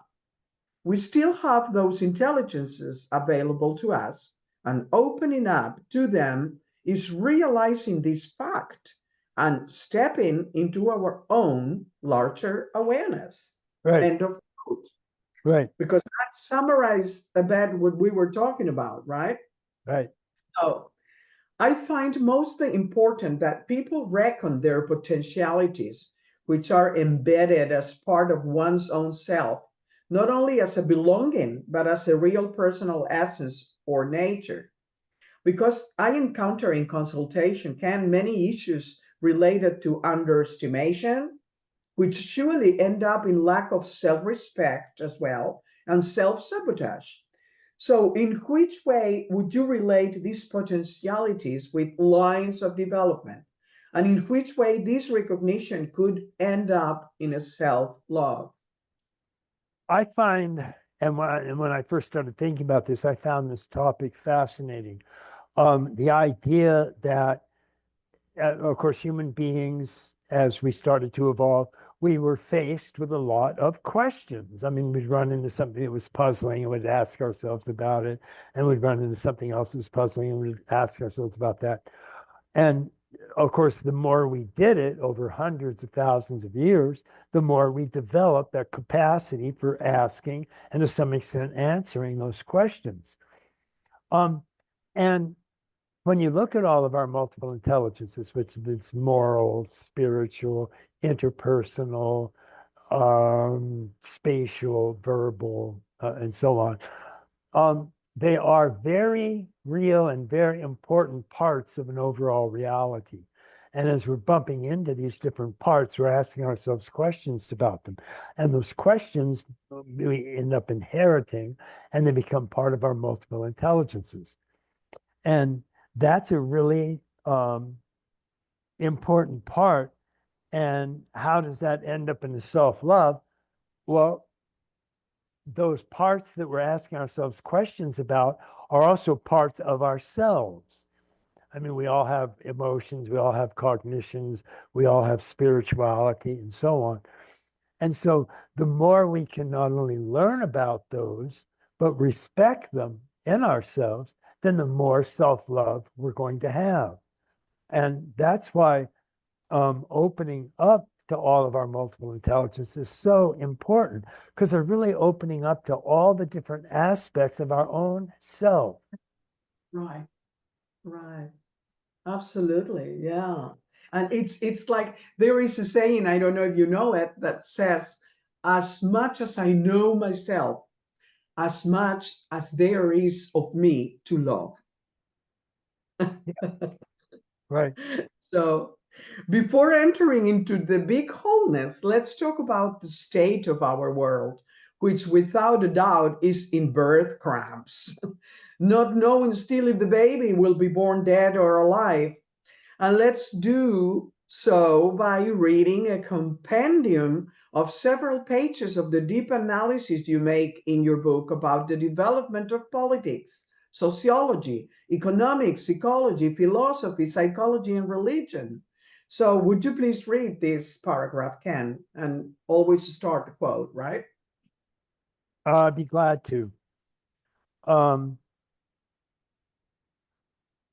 where modernity pioneered progress in a stunning number of areas, and almost no one saw or understood the unintended consequences of this progress, some of which were, in fact, globally suicidal, such as industrial pollution. Postmodernity was faced with incontrovertible evidence that the bill had come due, and the bill was global in scope, from military MAD, MAD, which was actually the stance that America and Russia took towards each other. MAD means mutual assured destruction. And that was what they were willing to settle for if we got into a war. We would be totally destroyed, but so would they. So Right. we'll take it. That's what we call winning a war, is our mutual assured destruction. It was insane, but this was the downside of modernity, coming up with this stuff. Mm-hmm. From military mad to collapse of the biosphere, to rampant capitalistic greed, to nuclear disaster, to the realization that artificial intelligence itself would possibly, even likely, destroy humanity. Like we were saying, yeah. Yeah. The fact that humanity could and very likely might completely destroy itself literally was a shocking realization, radically new in all of humankind's history. Never before had any of humanity's actions resulted in the possibility of a totally global self-destruction. And never before has such a possibility even entered humanity's awareness. Humans were now the species that could become extinct at their own hands, and they knew it. Right. Where the general attitude of modernity was freedom, profit, achievement, and happy progress and truth, the general attitude of postmodernity was VUCA, V-U-C-A, volatility, uncertainty, complexity, and ambiguity. Where modernity introduced advancement, growth, anti-poverty, wealth, and an avalanche of progress in almost every area it touched, postmodernity saw the downsides of each of them and was left to pick up the pieces. Thus, the enthusiastic optimism of modernity gave way to the pessimistic downturn of postmodernity, anchored not in truth, beauty, progress, or profit, but in an awareness of death, decay, inequality, and the resultant demand for social justice. Not for the freedom of equal opportunities, which Orange offered, but for the forced equality of a guaranteed equal outcome, which Green wants and which necessarily must be forced because human beings are vastly different from each other, and thus any extensive equality is the denial of diversity. Freedom and equality are opposites, and people cannot have both. Integral will carefully integrate these two values, but Orange and Green are fated to simply fight it out, guaranteeing that there will be culture wars until a tipping point puts global integral in place as the new trading edge. Wow. End of quote. Yeah, Fabulous, fabulous, fabulous. These freedom and equality are opposites. yeah, So real, so yeah. real. It's the culture wars that only integral can resolve. That's right. It's impressive. It's That's right. impressive. So would you say that are we seeing a return to orange or to amber with Trump as president? And what is your forecast for this Monday? Yeah.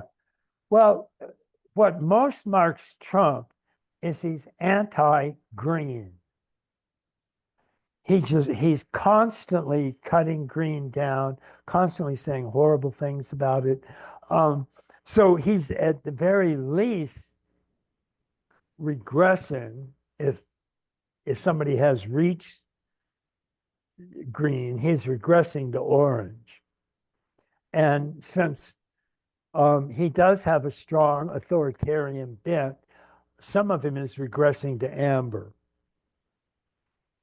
And that's why Trump is such a polarizing figure. I mean, you can't, when you think Trump, at least two different Trumps come to mind. One is the bad mouthing, almost obscene, um, anti green, anti social justice person. And yet another is to somebody who seems, at least a part of him, wants to really do the best he can in any situation. He's certainly a fairly successful businessman, which means he's used to forging areas that work and work fairly well. But you just can't think of one Trump. He's got at least these two outrageously different sides. And that's what I've always found interesting about him. Oddly, I find that in his return to office for his second go, he seems to be emphasizing the business part of him more. He sort of talks about make America great again and let's do things that work and let's take a common sense approach to stuff. And all of that makes a fair amount of sense to most Americans. After all, he did win the popular vote he won a majority of the popular vote, which is very hard to do. He won all of the major swing states, and he just devastated Kamala Harris. And that's a fairly impressive victory that he did have. Very, very dangerous as well, no? Don't Yeah. you think? But I think it's the result of people seeing this kind of shift in him, where he does want to be more commonsensical and do the right things and so on. Because it was a pretty unmistakable victory. So, but he's still marked by a major anti-green. And I'm not sure exactly how that's going to play out. Green is, after all, a higher stage than orange. And orange put a person on the moon. It's not exactly a stupid achievement, but green is even more comprehensive than orange. But it also is open to a sort of very widespread mind virus, which is known as the woke virus. And wokeism is a self-contradictory mess of aggressive left theories. So it's very common for somebody on the far left to say there is no objective truth. But notice that even that is a self-contradiction, because what that statement really says is it's universally true that there is no universal truth. Well, which is it? Is there universal truth or not? You yourself are stating a universal truth, so you must believe it exists. But the first thing you say is that it doesn't exist. So what the hell are you talking about? That's wokeness in a nutshell. It's a deeply, deeply self-contradictory, deeply confused stance. So that's my major complaint with green. And we're going to get none of that from Donald Trump, however. Whether that ends up derailing future development. I mean, if you don't go through green, you can't get to teal. So I really don't know. Europe is very scared. That's what? You know, Europe is very scared with his economic war that he has Yeah. started. Yeah. China, Yeah. you know, I mean, what he's doing economically, it's like outrageous, you know, because he is putting everything up, you know, Yeah. like we say legs up. Yeah. So let's see what is the result of that, Right. because it doesn't look nice. Right. So tell us about how Integral would carefully integrate freedom and equality, as maybe it's a good idea to send a letter to Mr. Trump informing him about it, right? Yeah. Well, it sounds shocking to say that freedom and equality are opposites, but they really are. And again, the reason is that human beings have a great diversity of talents. And if you're going to make all of those talents equal, you're going to wipe out that diversity. And so they really do pull against each other. What freedom wants is what's called equal opportunity. And what green wants is called equal outcome. And what that means is that, let's say you're having a 100-yard dash. Equal opportunity means every person who is qualified has a right to run in that race. That's equal opportunity. We're all given and encouraged to express our own diversities in any way we can. And so you line everybody up, you pull the gun, they all take off. Whoever finishes first gets the gold, second gets a silver, third gets a bronze. That's equal opportunity, and it all ends up as it should be. Equal outcome is they don't want everybody starting the race at the same time. They want absolutely everybody to finish the race at the same time. So everybody who shows up at a meet gets an achievement award for simply showing up. Yeah. And that's just that completely erases meritocracy and any form of real diversity. So it's always confused me that Green wants to define itself as DEI, diversity, equality, and inclusiveness, because they're actually all contradictory. And I mean, we can see the problems with how do we integrate equality with freedom if we just look at the women's movement, for example. And most feminists define the women's movement as wanting equality for women.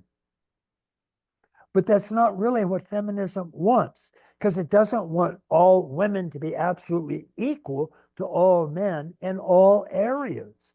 I mean, if that was the case, for example, 99.9% of all plumbers are men. If we're going to have women, of all what? 99% of all plumbers. Oh, okay. You understand? Yeah, yeah. Are men. So if feminists got their way, what would they have? A quota where 50% of women have to be men? That's the only way they're going to get equality. But none of them talk about that. Men have more high death rates in the jobs they do. They work outside. They travel more. Feminism doesn't care about any of it. They don't want equality for women in all those areas. They want freedom of opportunity for women in all those areas. And as a matter of fact, if you look at the most civilized societies on this planet, the more civilized a society becomes, the greater the diversity in jobs that men and women have. In Scandinavia, for example, which is generally thought to be the most civilized and have the most feminist orientation, the ratio of women to men in nursing professions is 20-1. There are 20 times more women that are nurses than men. Mm-hmm. And women also outnumber men in the number of doctors. There are now more women physicians than there are men. But feminists don't care about that because they don't really want equality across the board. And so what we do when we talk about equality and freedom for women is we take certain areas that we want to be more equal, such as the opportunity for women to be plumbers. If women want to be plumbers, we'll give them that opportunity. And we do. But most of them just aren't interested in it. The biggest difference that psychologists find between men and women as they conduct very carefully designed characterological testing is that men have more interest in things and women have more interest in people. Mm-hmm. So if you let that play out, then women will be more prevalent in psychotherapy, counseling, working with people, positions that be more prevalent in nursing and healthcare. And men will be more mechanics and plumbers and roofers. Also, 90% of roofers are men. Women just aren't interested in doing roofing. And you can't force that as part of a feminist agenda because they just won't do it. And in the more civilized cultures we have, the less they do it.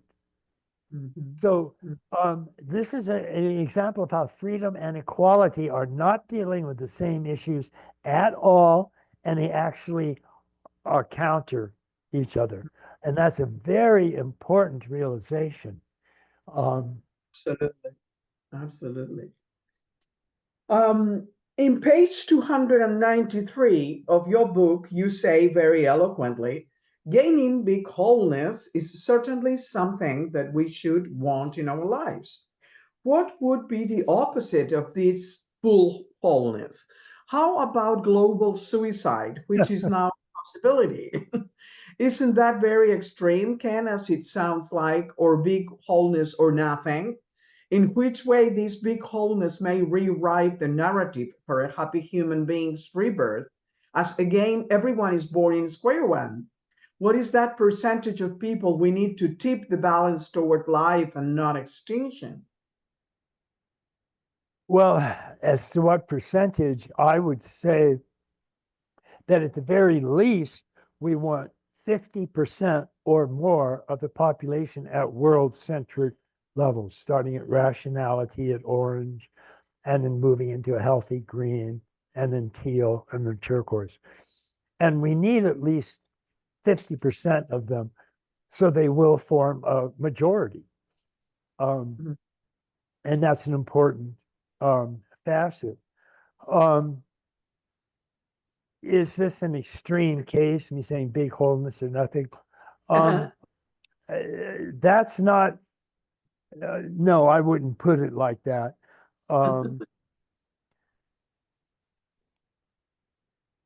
But when I say certainly something that we would want, what would be the opposite of this full wholeness? How about global suicide? Well, what I mean is that if you're going to really whittle down wholeness to suicidal levels, what would that mean? And that would mean something fairly drastic. And although all people are born at square one, there are many differences in people's interests that develop. Remember, we have several dozen multiple intelligences, and most people will pursue one or two of those intelligences, but not all of them. And women definitely don't want anything to do with plumbing or roofing or suicidal job opportunities. They're just not interested in those kinds of things.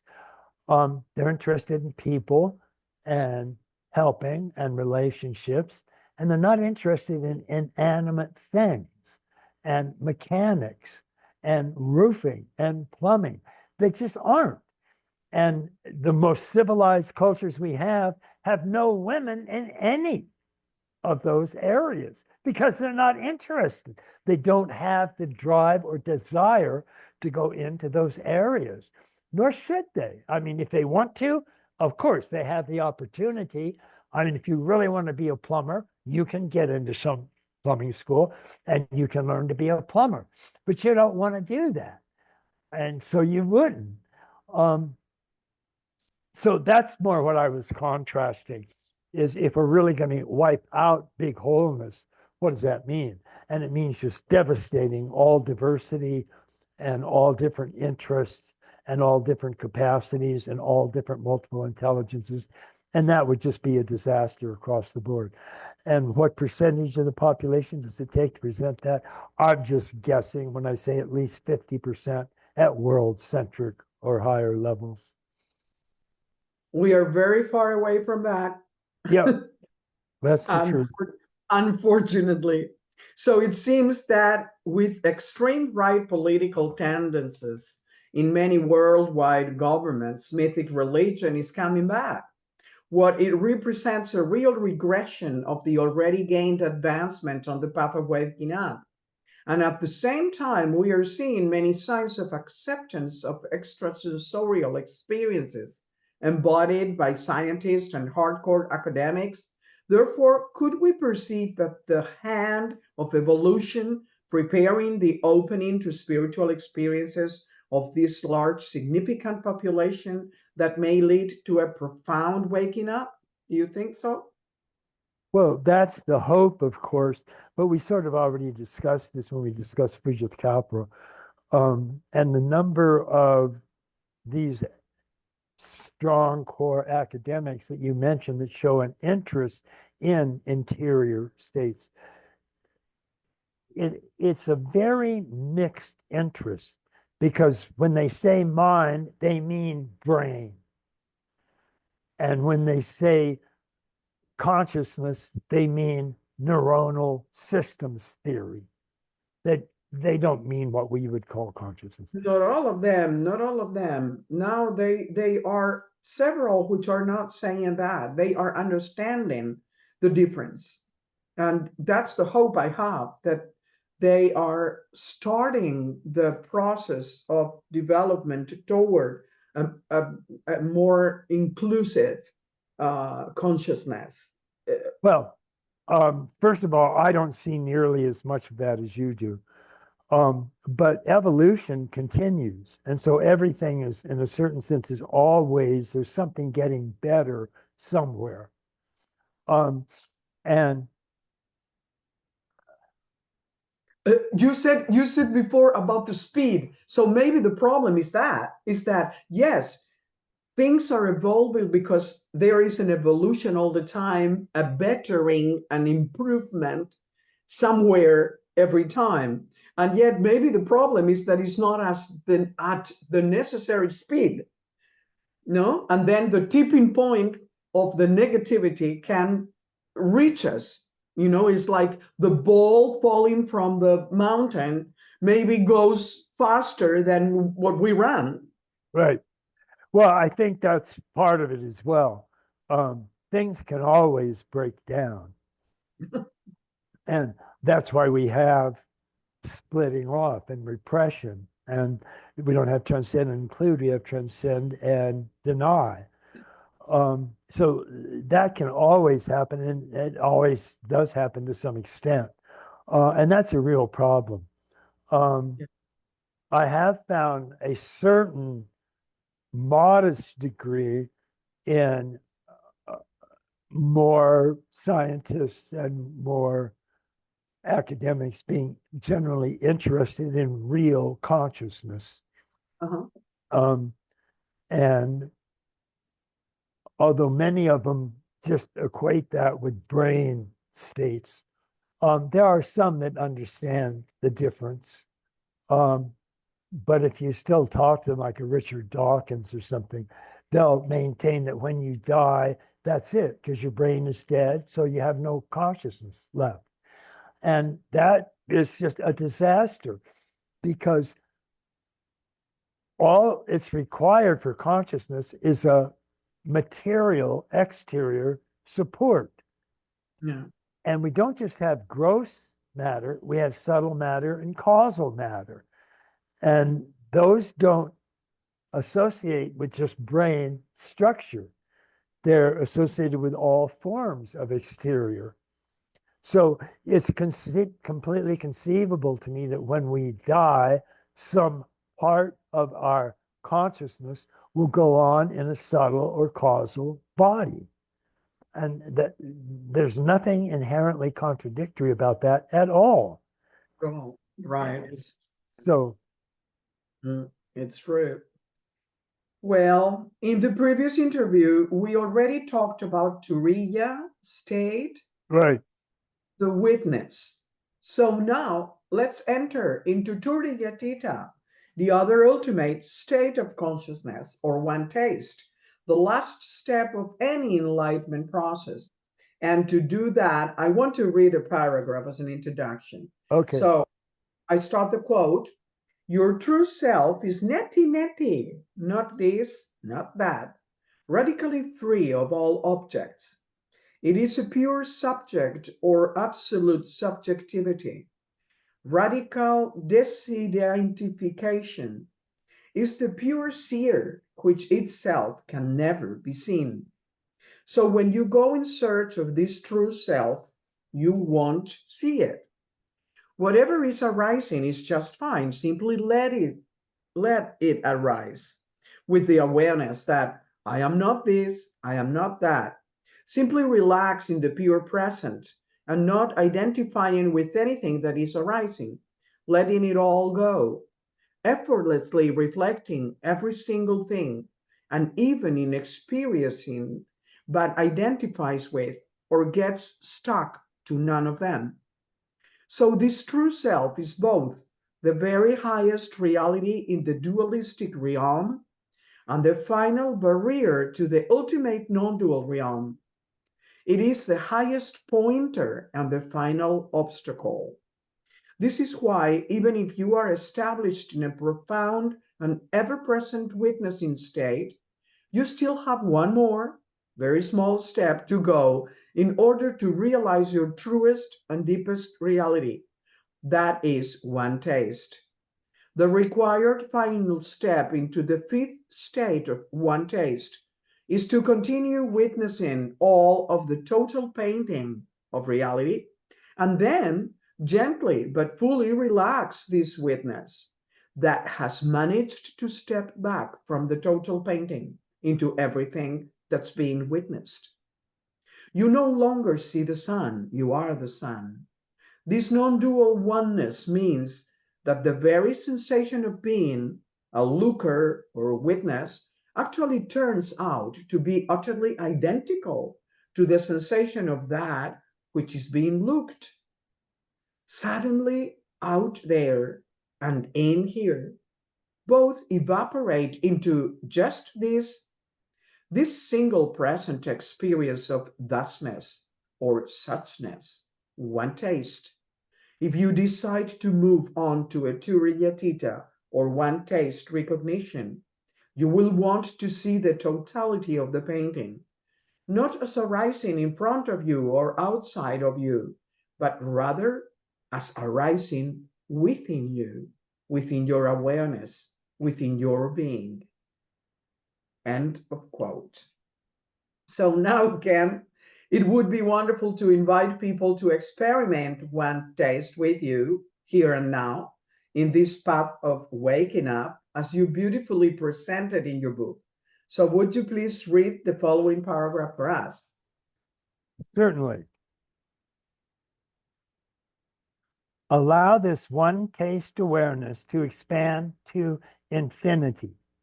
That is, let your awareness get bigger and bigger, starting from where you are and expanding to include the entire planet, then the entire solar system, the sun, moon, and planets, then the entire galaxy with billions and billions of stars, and then expand again to include all galaxies, the totality of galaxies. Your awareness is expanding past all of them and embracing and enfolding all of them as it does so. Then allow your awareness to completely expand to infinity itself. Let it expand to the point where there is an endless beyond, yet your awareness is aware of even that endless beyond, that utter infinity. Simply throw your awareness out as far as it can possibly go to the utter ends of the universe. Notice at some point that the outward movement of awareness will stop, will come to some sort of an end that seems to be infinity. Why does it stop? Or how does it even know to stop? How does it know that it is at infinity? And the answer is that it was already there. You know when infinity has been reached because your awareness is always already infinite. It was already at infinity, and thus it simply recognized itself. This is just a simple visualization technique that might have clicked, but also represents a genuine reality, which is that your own primordial awareness, your own pure consciousness, is always already absolutely infinite and eternal. There is simply nothing outside of it. That's it. End of quote. So this, I would recommend people to close their eyes and listen to you saying this. You see, because this can be a real exercise of consciousness to go into what you're saying. So I wonderfully thank you for reading this because it's a piece of for meditation. Absolutely. So you tell us that we can access not only the awareness about our enlightenment, but also the consciousness about the feelings of enlightenment. And I love this because I work a lot with them at my therapeutic counseling. You state that we could use any feeling to describe what we feel when enlightened. And yet you choose to use bliss for Turiya and love for Turiya Theta to differentiate them from just emotions which come and go and therefore are temporary. So tell us more about these feelings of bliss and love as qualities of the spirit, please. Right. Well, bliss is as I use the term, a bliss of release from confinement or from imprisonment or from being stuck someplace. So when you are released from that stuckness, you feel, a great sense of relief, a great sense of bliss, of joy, of happiness. And that bliss, though, seems to be sort of impervious to what's going on. And that's why it doesn't really apply fully to Turyatita or state of oneness or fullness or wholeness or one taste. And the emotion that does is love, because when you really love something, you want to become one with it. Somebody will say, I love ice cream, so they want to eat ice cream. Or they love their lover, so they want to eat their lover, or taste their lover, or kiss their lover. And so most people can sort of get a sense of bliss or a sheer joy or exuberance or happiness. And they can realize that it's a happiness of being free from everything. But then if you're not free from everything, but you're one with everything, then you love it. You want to be one with it. And so that's why I use bliss and love. And as I point out, they tend to become conjoined. So we have a blissful love or a loving bliss. And that's where you get sort of the best of both worlds. You have a blissful happiness because you're released from all stuckness, but you have a loving oneness because you're one with everything. So those are just two of the simple ways that I use emotions in this case. And it's beautiful because it's very it's useful because it's very close to our own consciousness of love and release, which is bliss, like you Right, say. And so it's very recognizable. right, And when I say, for example, I have the experience of loving the spirit, right, loving this consciousness of freedom, of absolute freedom, which is a release of being stuck or right, imprisoned in things right, or emotions, even or situations. No, no, if I feel free of all that, the natural emotion that comes is love. yeah, Absolutely. I love everything and is embrace you love. I mean, you use habitually the word embrace, and I love that because it's true. Then you want to embrace it all because you right, you love it all. right, Yeah, it's right. beautiful. Thank you. You wonderfully express it in your book when you say the blissful freedom of being free from everything does indeed merge into a loving oneness with everything. Is this a choice, a conscious movement that we can make to first step back from things, to just witness them, experience the void, and then choose again to go forward, embracing it all? Something like from the emptiness to the wholeness? Yes, I think it is. And you can actually do those in sort of two stages if you want. And I sort of describe ways you can do that.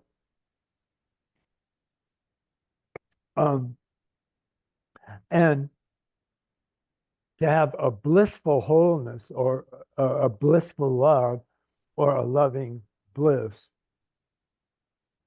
you are in love with everything, but you also have a freedom from getting stuck in anything in particular. So you feel blissful. So it's a blissful lovingness. Um, and that's sort of the summit of what a human's emotional feelings can feel. And what I find interesting is that when we say this, from emptiness to wholeness, it's like you're expressing in reality a move. So it's a necessity of a move. And I Right. always tell the people in consultation that the nature and the essence of the spirit is movement. Right.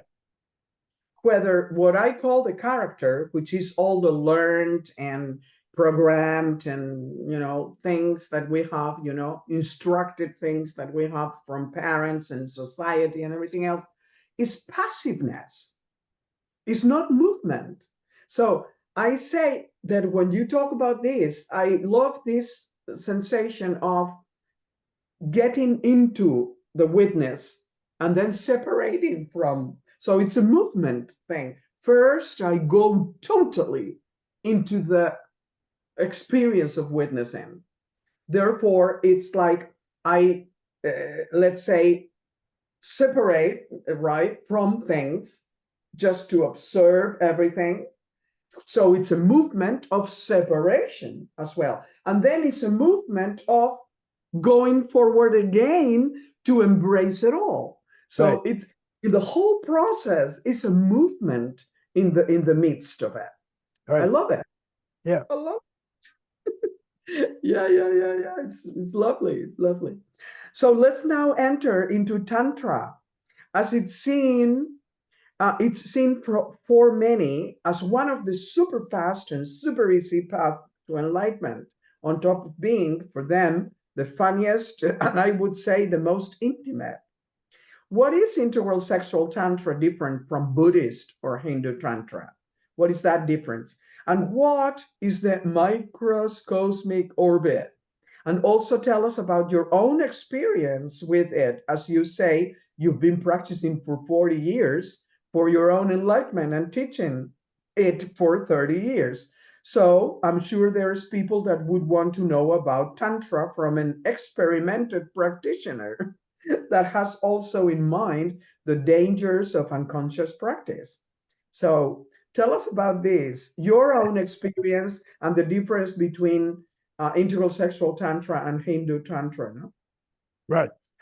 Well, the difference between integral sexual tantra and Hindu or Buddhist tantra is neither Hinduism nor Buddhism are aware of the levels of development. So they have no understanding of the growing up process. Okay. And that's unfortunate because what we want to incorporate in an integral sexual tantra is an understanding of our complete wholeness. And that includes our growing up aspects, our waking up aspects, our opening up, our showing up, and our cleaning up. And all of those are embedded in our integral sexual practice, even though it sort of comes down to a blissful lovingness or a loving blissfulness. Mm-hmm. None of that would work without the complete total background of all of this Mm-hmm. material. So that's an important part of it. And as for my own personal experience, this is simply something that I started to recognize in my own lovemaking with one of my wives. And it was just a very obvious discovery for me. And we'll talk about actual ways to do that later on. In a couple pages, we have me read a long quote that explains how you go about doing it. So we'll return to this topic when we get to that point. So you don't want to tell us more about it. Well, I just said I experienced it and it was great and I loved it. And as I went into it more and more, I understood it better. And I was able to bring all aspects of the integral model into play and explain it all by using the whole model. Uh-huh. Well, maybe you could make a book about it, right? No? Well, I About did. your own experience and how did you encounter this integral theory in play during your sexual act, Well, I tantric. sort of explained that in Finding Radical Wholeness. Uh, Not exactly, but anyway. Um, how about the microcosmic orbit? Yeah. That's simply a process of circulating prana or bioenergy throughout the body.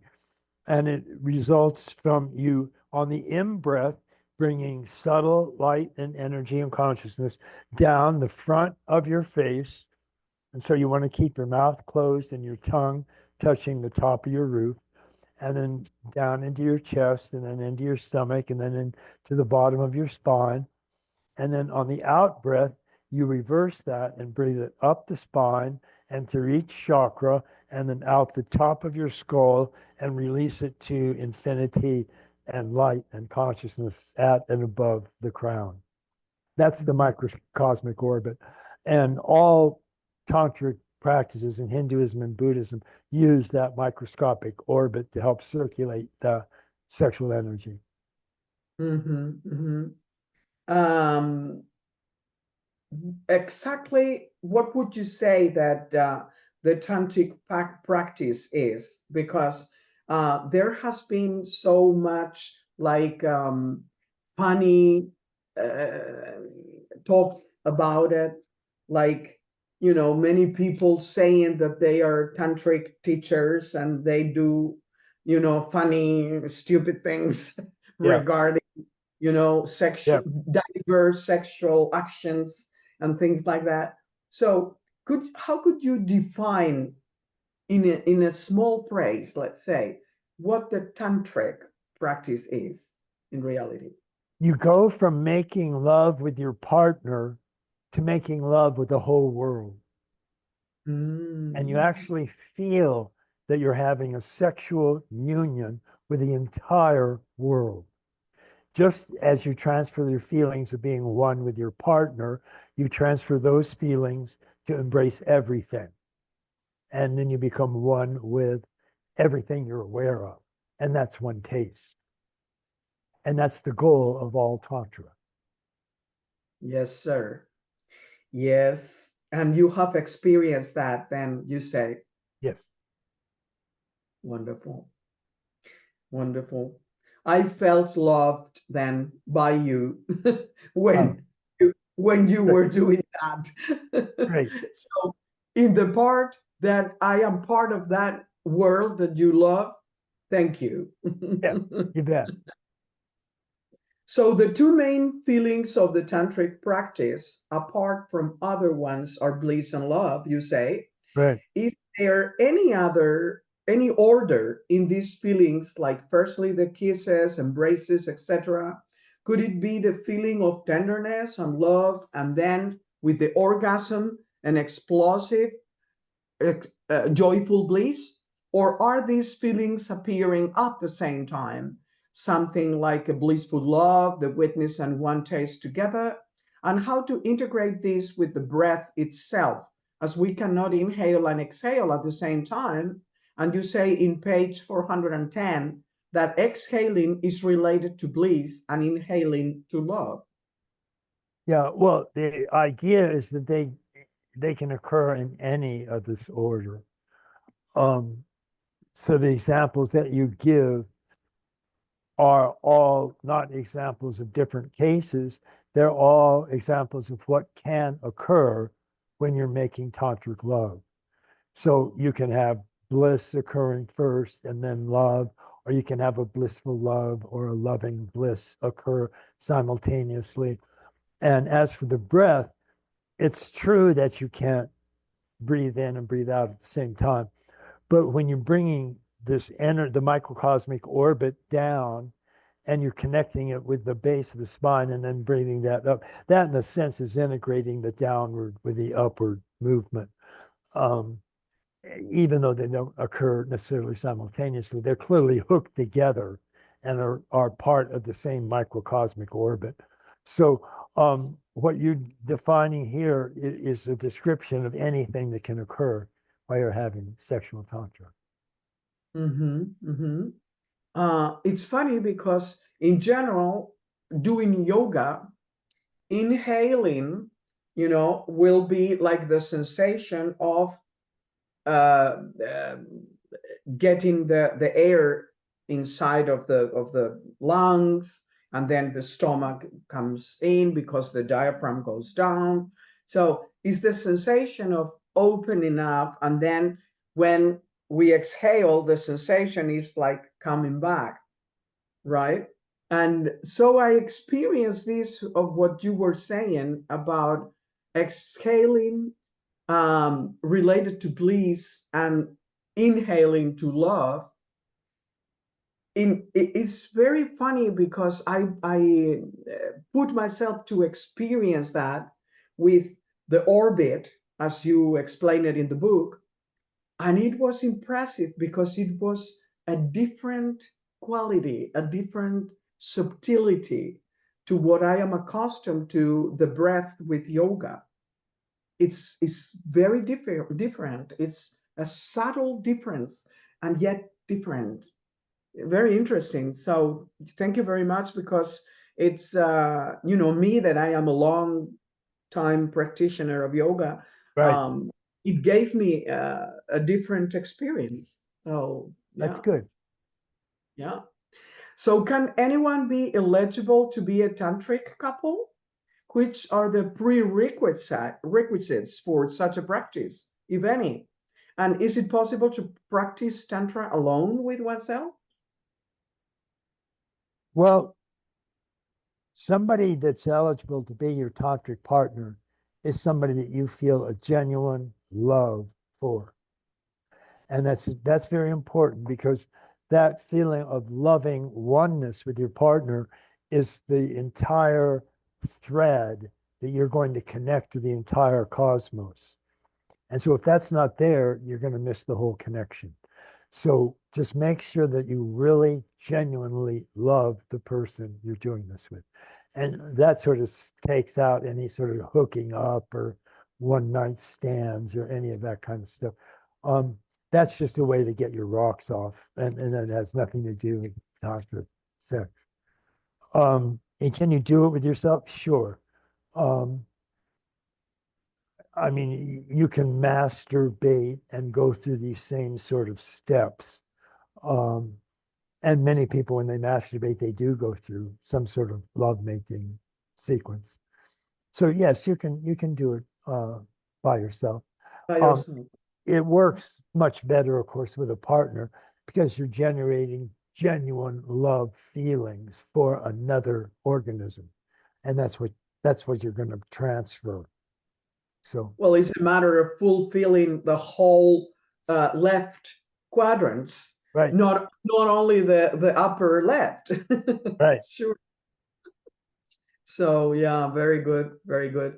And I love that you say that about not everyone can be a tantric couple, because I have seen so many stupidities regarding, bring your towel for the weekend tantra session, bring a towel on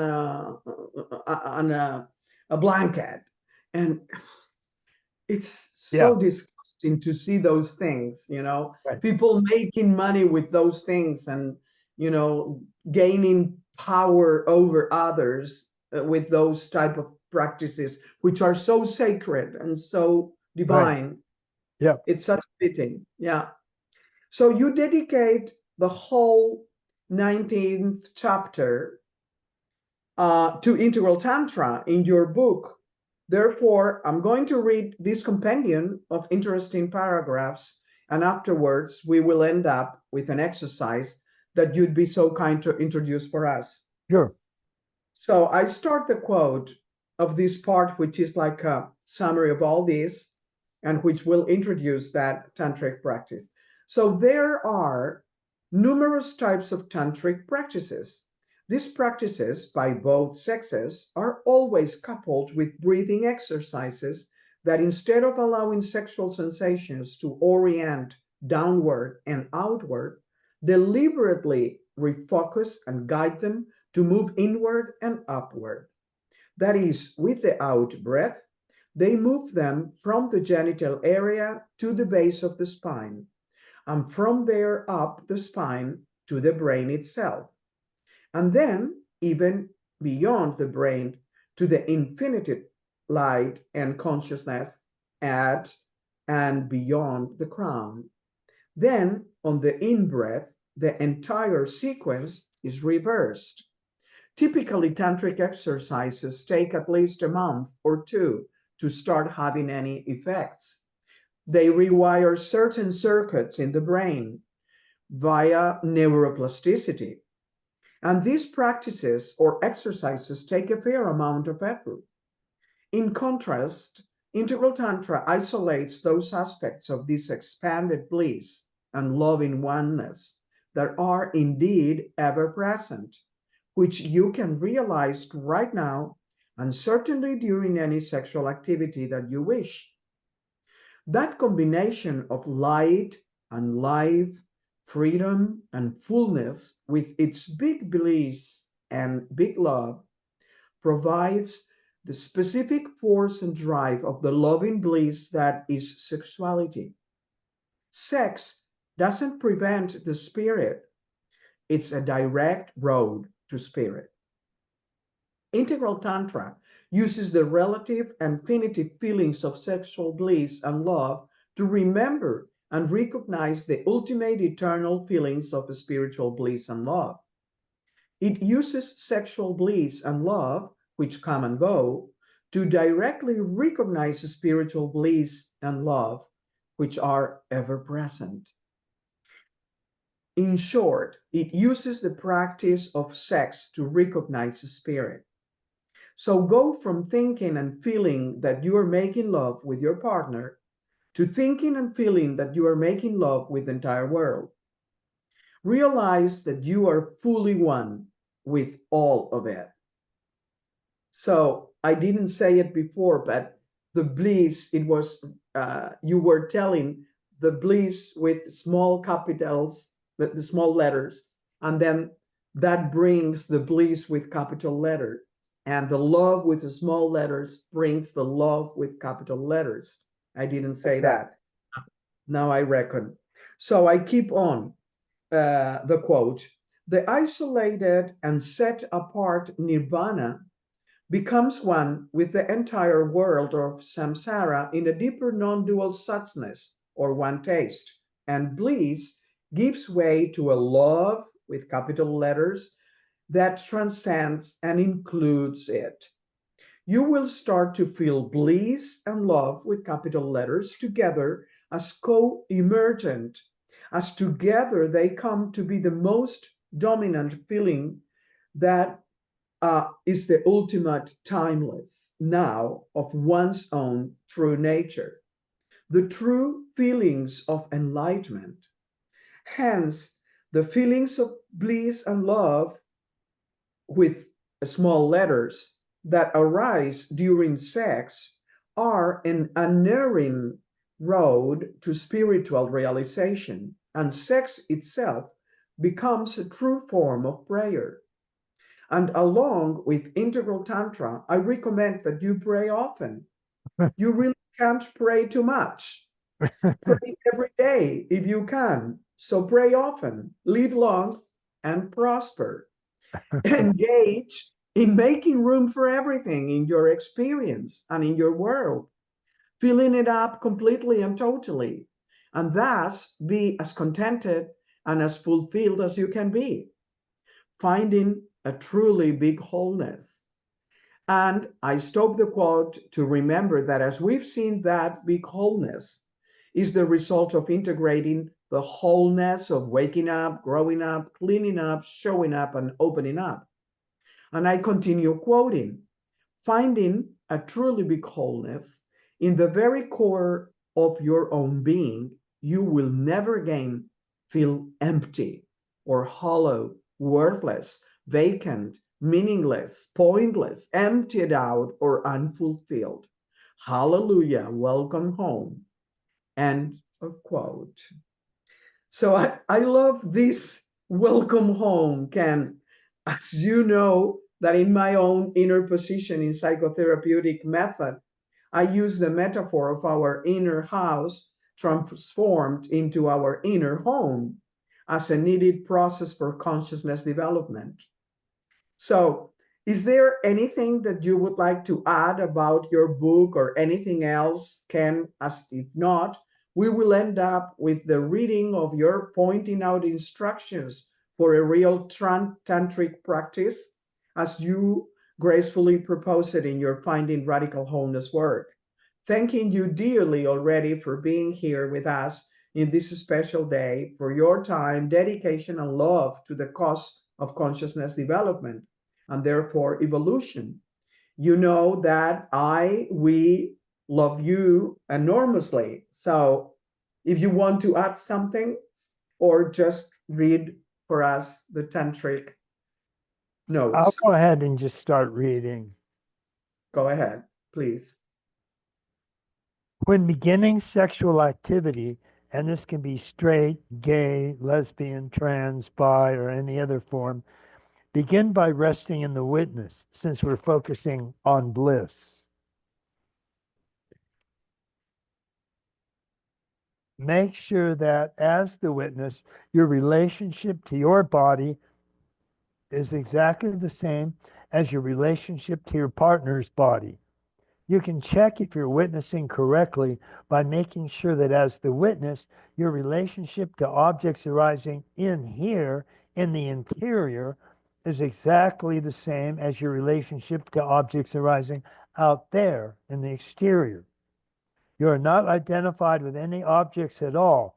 Nonetheless, begin to take any specific feelings of pleasure or bliss, no matter where they originate, and directly identify them with the witness. That is, feel the pleasure and then identify those two sensations, the immediate feeling of pleasure or bliss and the feeling of the pure witness. Allow that pleasure to begin to see the world, witness the world.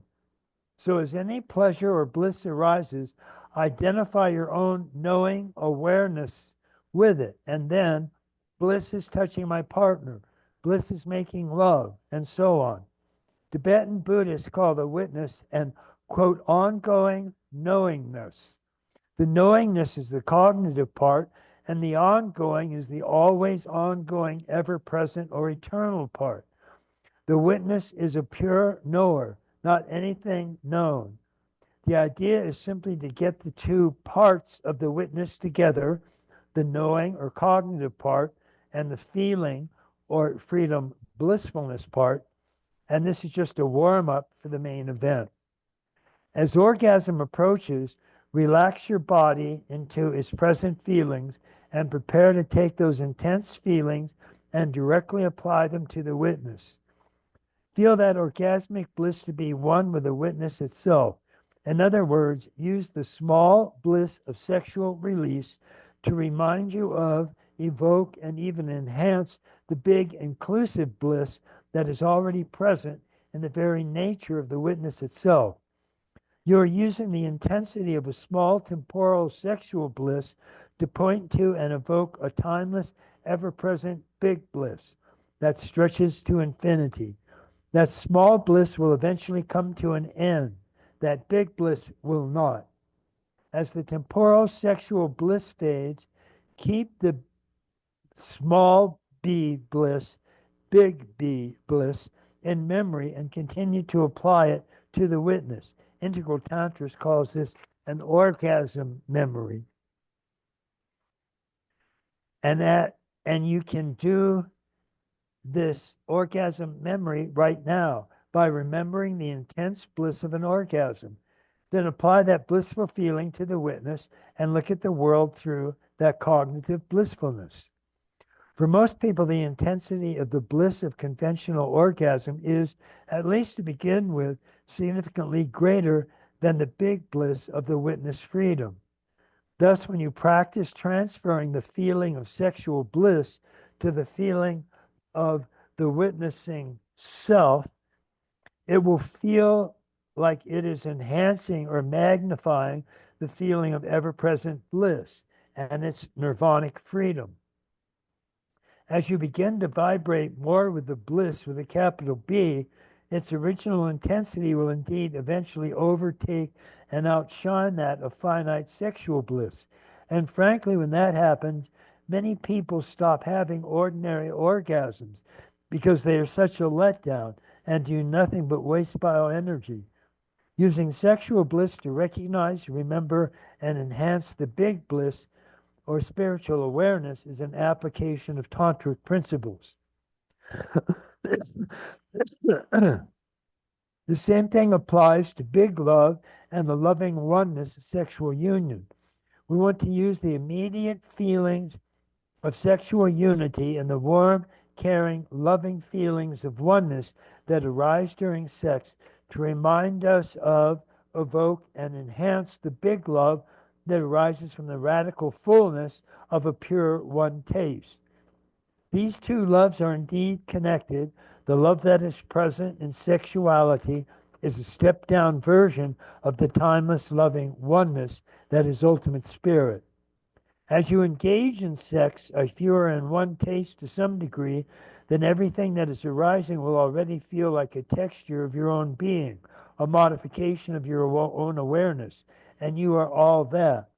You want to pay particular attention within that all-embracing big space to the feelings of warm connection, deep care, and loving embrace, and particularly to any of the feelings of